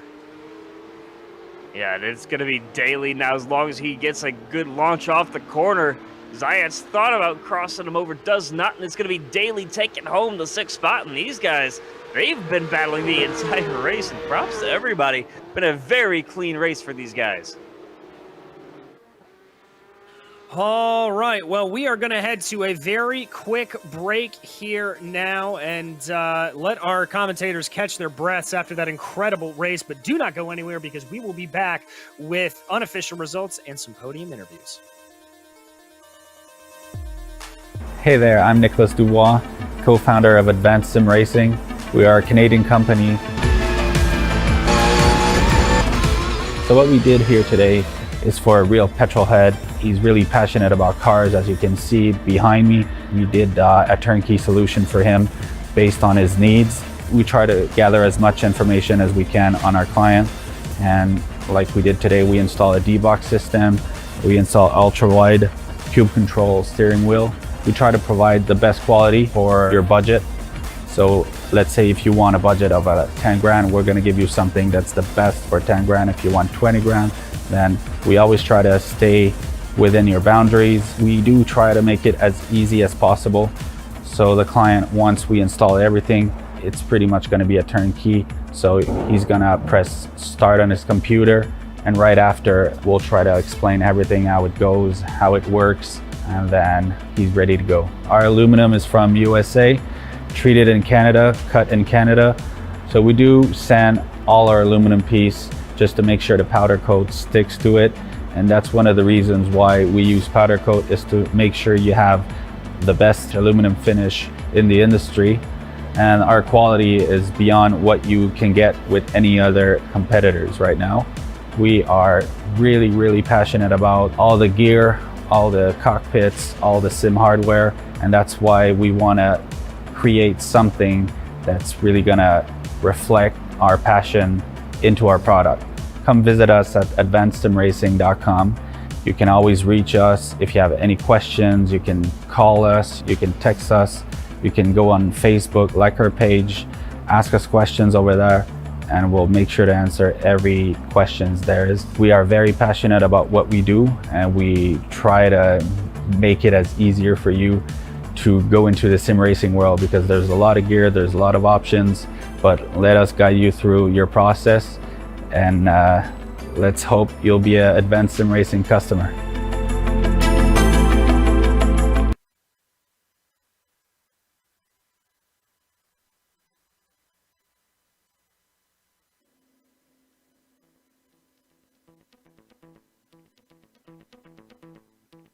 Welcome back to Knockhill, where we just saw a cracking race to start off the PRL Porsche Cup Series. It was Rodrigo Mies taking victory here from Felipe Cabrera Loyola, with Ignacio Fredes rounding out your podium.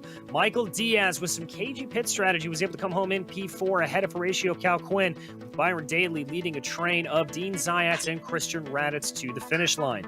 Diego Morales was 9th, and Raymond Day came home in 10th, one lap down. Peter Newhook took home the 11th spot, 1 lap down. Andrew Wood was 2 laps behind him for the 12th spot.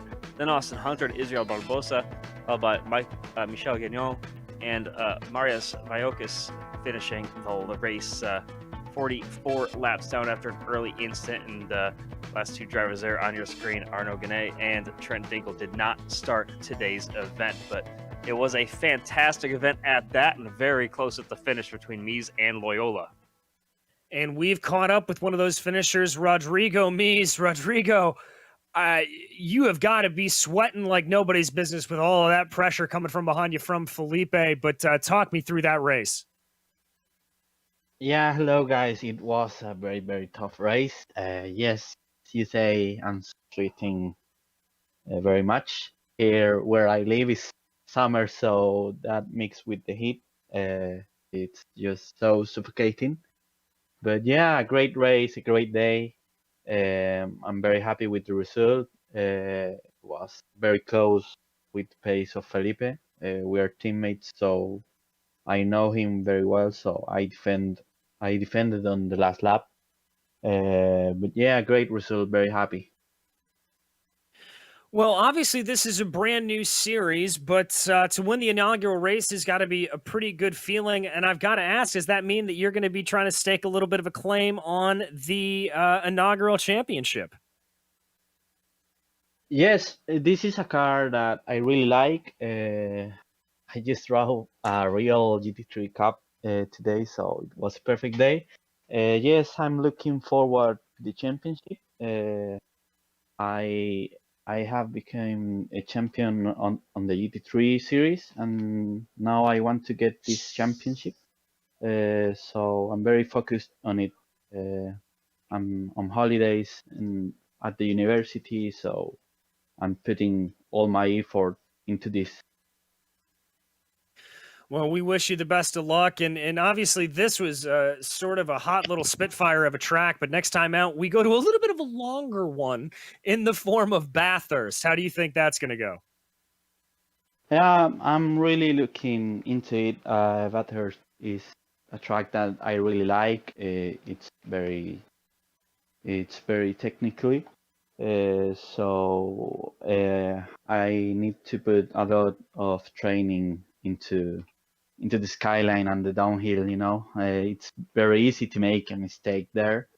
And a mistake in Bathurst, it means that it was everything. You lost the race. So I'm really focused into building a strong pace for Bathurst. Well, we wish you the best of luck out there, my friend. And anybody you'd like to thank for the run here today? Yes, as always, I like to say thanks to my team, to Punto.cl, to all the sponsors, Next Level Racing, ButtKicker, Fox Limitada. I want to say thanks to my teammate, to Felipe, Horacio, Ignacio, Christian. I want to say thanks to my family, my mom, my dad, my brothers that are watching the stream, and thanks to you guys for the broadcasting of the championship. Really good job on that. We are more than happy to do it. That was your winner out here today, Rodrigo Mies. And now, Chad, I believe you've caught up with our second place finisher, Felipe Cabrera Loyola. Yeah, Felipe. Hello. Yeah, congratulations on the second place finish. What was it like there behind your teammate for so long? I'm sorry, I didn't understand the question. Can you repeat me, please? Yeah, what was it like just being behind your teammate for so long? Were you pushing hard to catch up to him? Yeah, I was pushing very hard. Yeah, but the track was very, very difficult. When I get him very close, I try to just get behind because, well, it's the first race, it's a new track. It's very difficult to fight here, so better be sorry than, I mean, better be safe than sorry. I'm sorry if my English it's not too good, but well, I'm trying to do my best. No, it's a-okay. But it was a fantastic race for you, and you talked about it being a new track. Was there anything that was uncomfortable out there with how new the track is?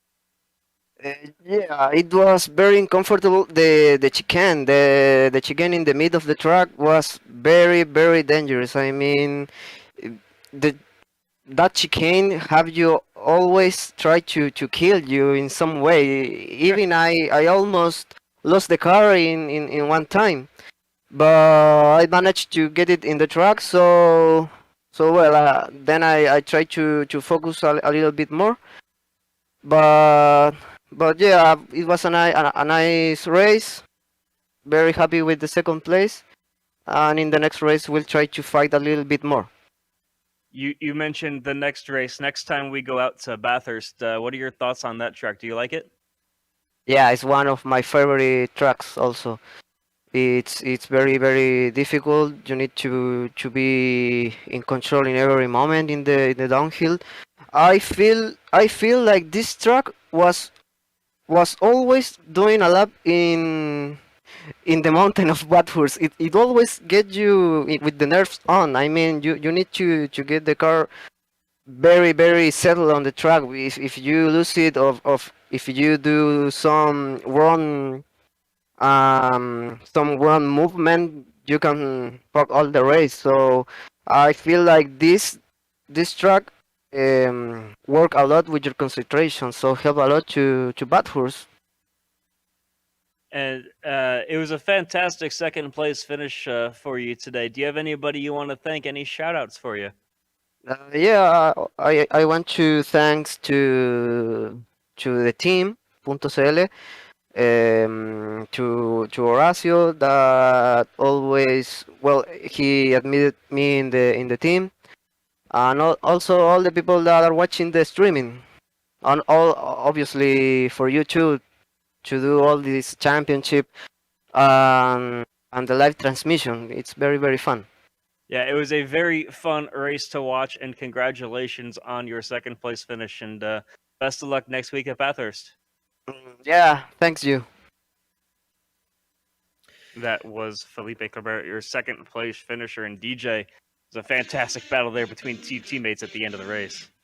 It certainly was, and it certainly caught me out of breath for that entire time. But unfortunately, that's about going to wrap things up for us here on the channel. But before we go, we'd like to thank our sponsors for tonight's broadcast, including ASR. They design and build the sturdiest and most durable aluminum profile racing simulation cockpits available on the market today. Visit them at advancedsimracing.com. RaceLab. It helps you to improve your driving skills. Start using it now for free at racelab.app. ButtKicker. Feel what you've been missing at thebutkicker.com. And NinjaTrader. Visit ninjatrader.com to get started with a risk-free trading simulator and start tracking your performance. Thanks also to the companies that provide the software and the hardware for our broadcast listed here on your screen. An additional thanks go to June Lalonde, who provides our wonderful music. Check out her Bandcamp for more of her awesome work. Thanks to the team today, Chad, Joe, and Dougie. You can find out more about GSRC at globalsimracingchannel.com or through our social media. Please also check out our merchandise store at storenvy.com/GSRC. We keep a link in the description below. Don't forget to subscribe to our YouTube channel as well so you don't miss a moment here on GSRC. The next race on the channel is going to be Saturday morning at 8:30 a.m. That's going to be the Lotus 49 in the Grand Prix Legends Series from the Snetterton 200 circuit. And we will be back for this series at Barcelona and Bathurst next Thursday, January 13th at 8:25. We also have upcoming races for other series listed on the screen, so check them out and mark them down on your calendar. But until next time, race clean, race hard, and we'll see you on the track.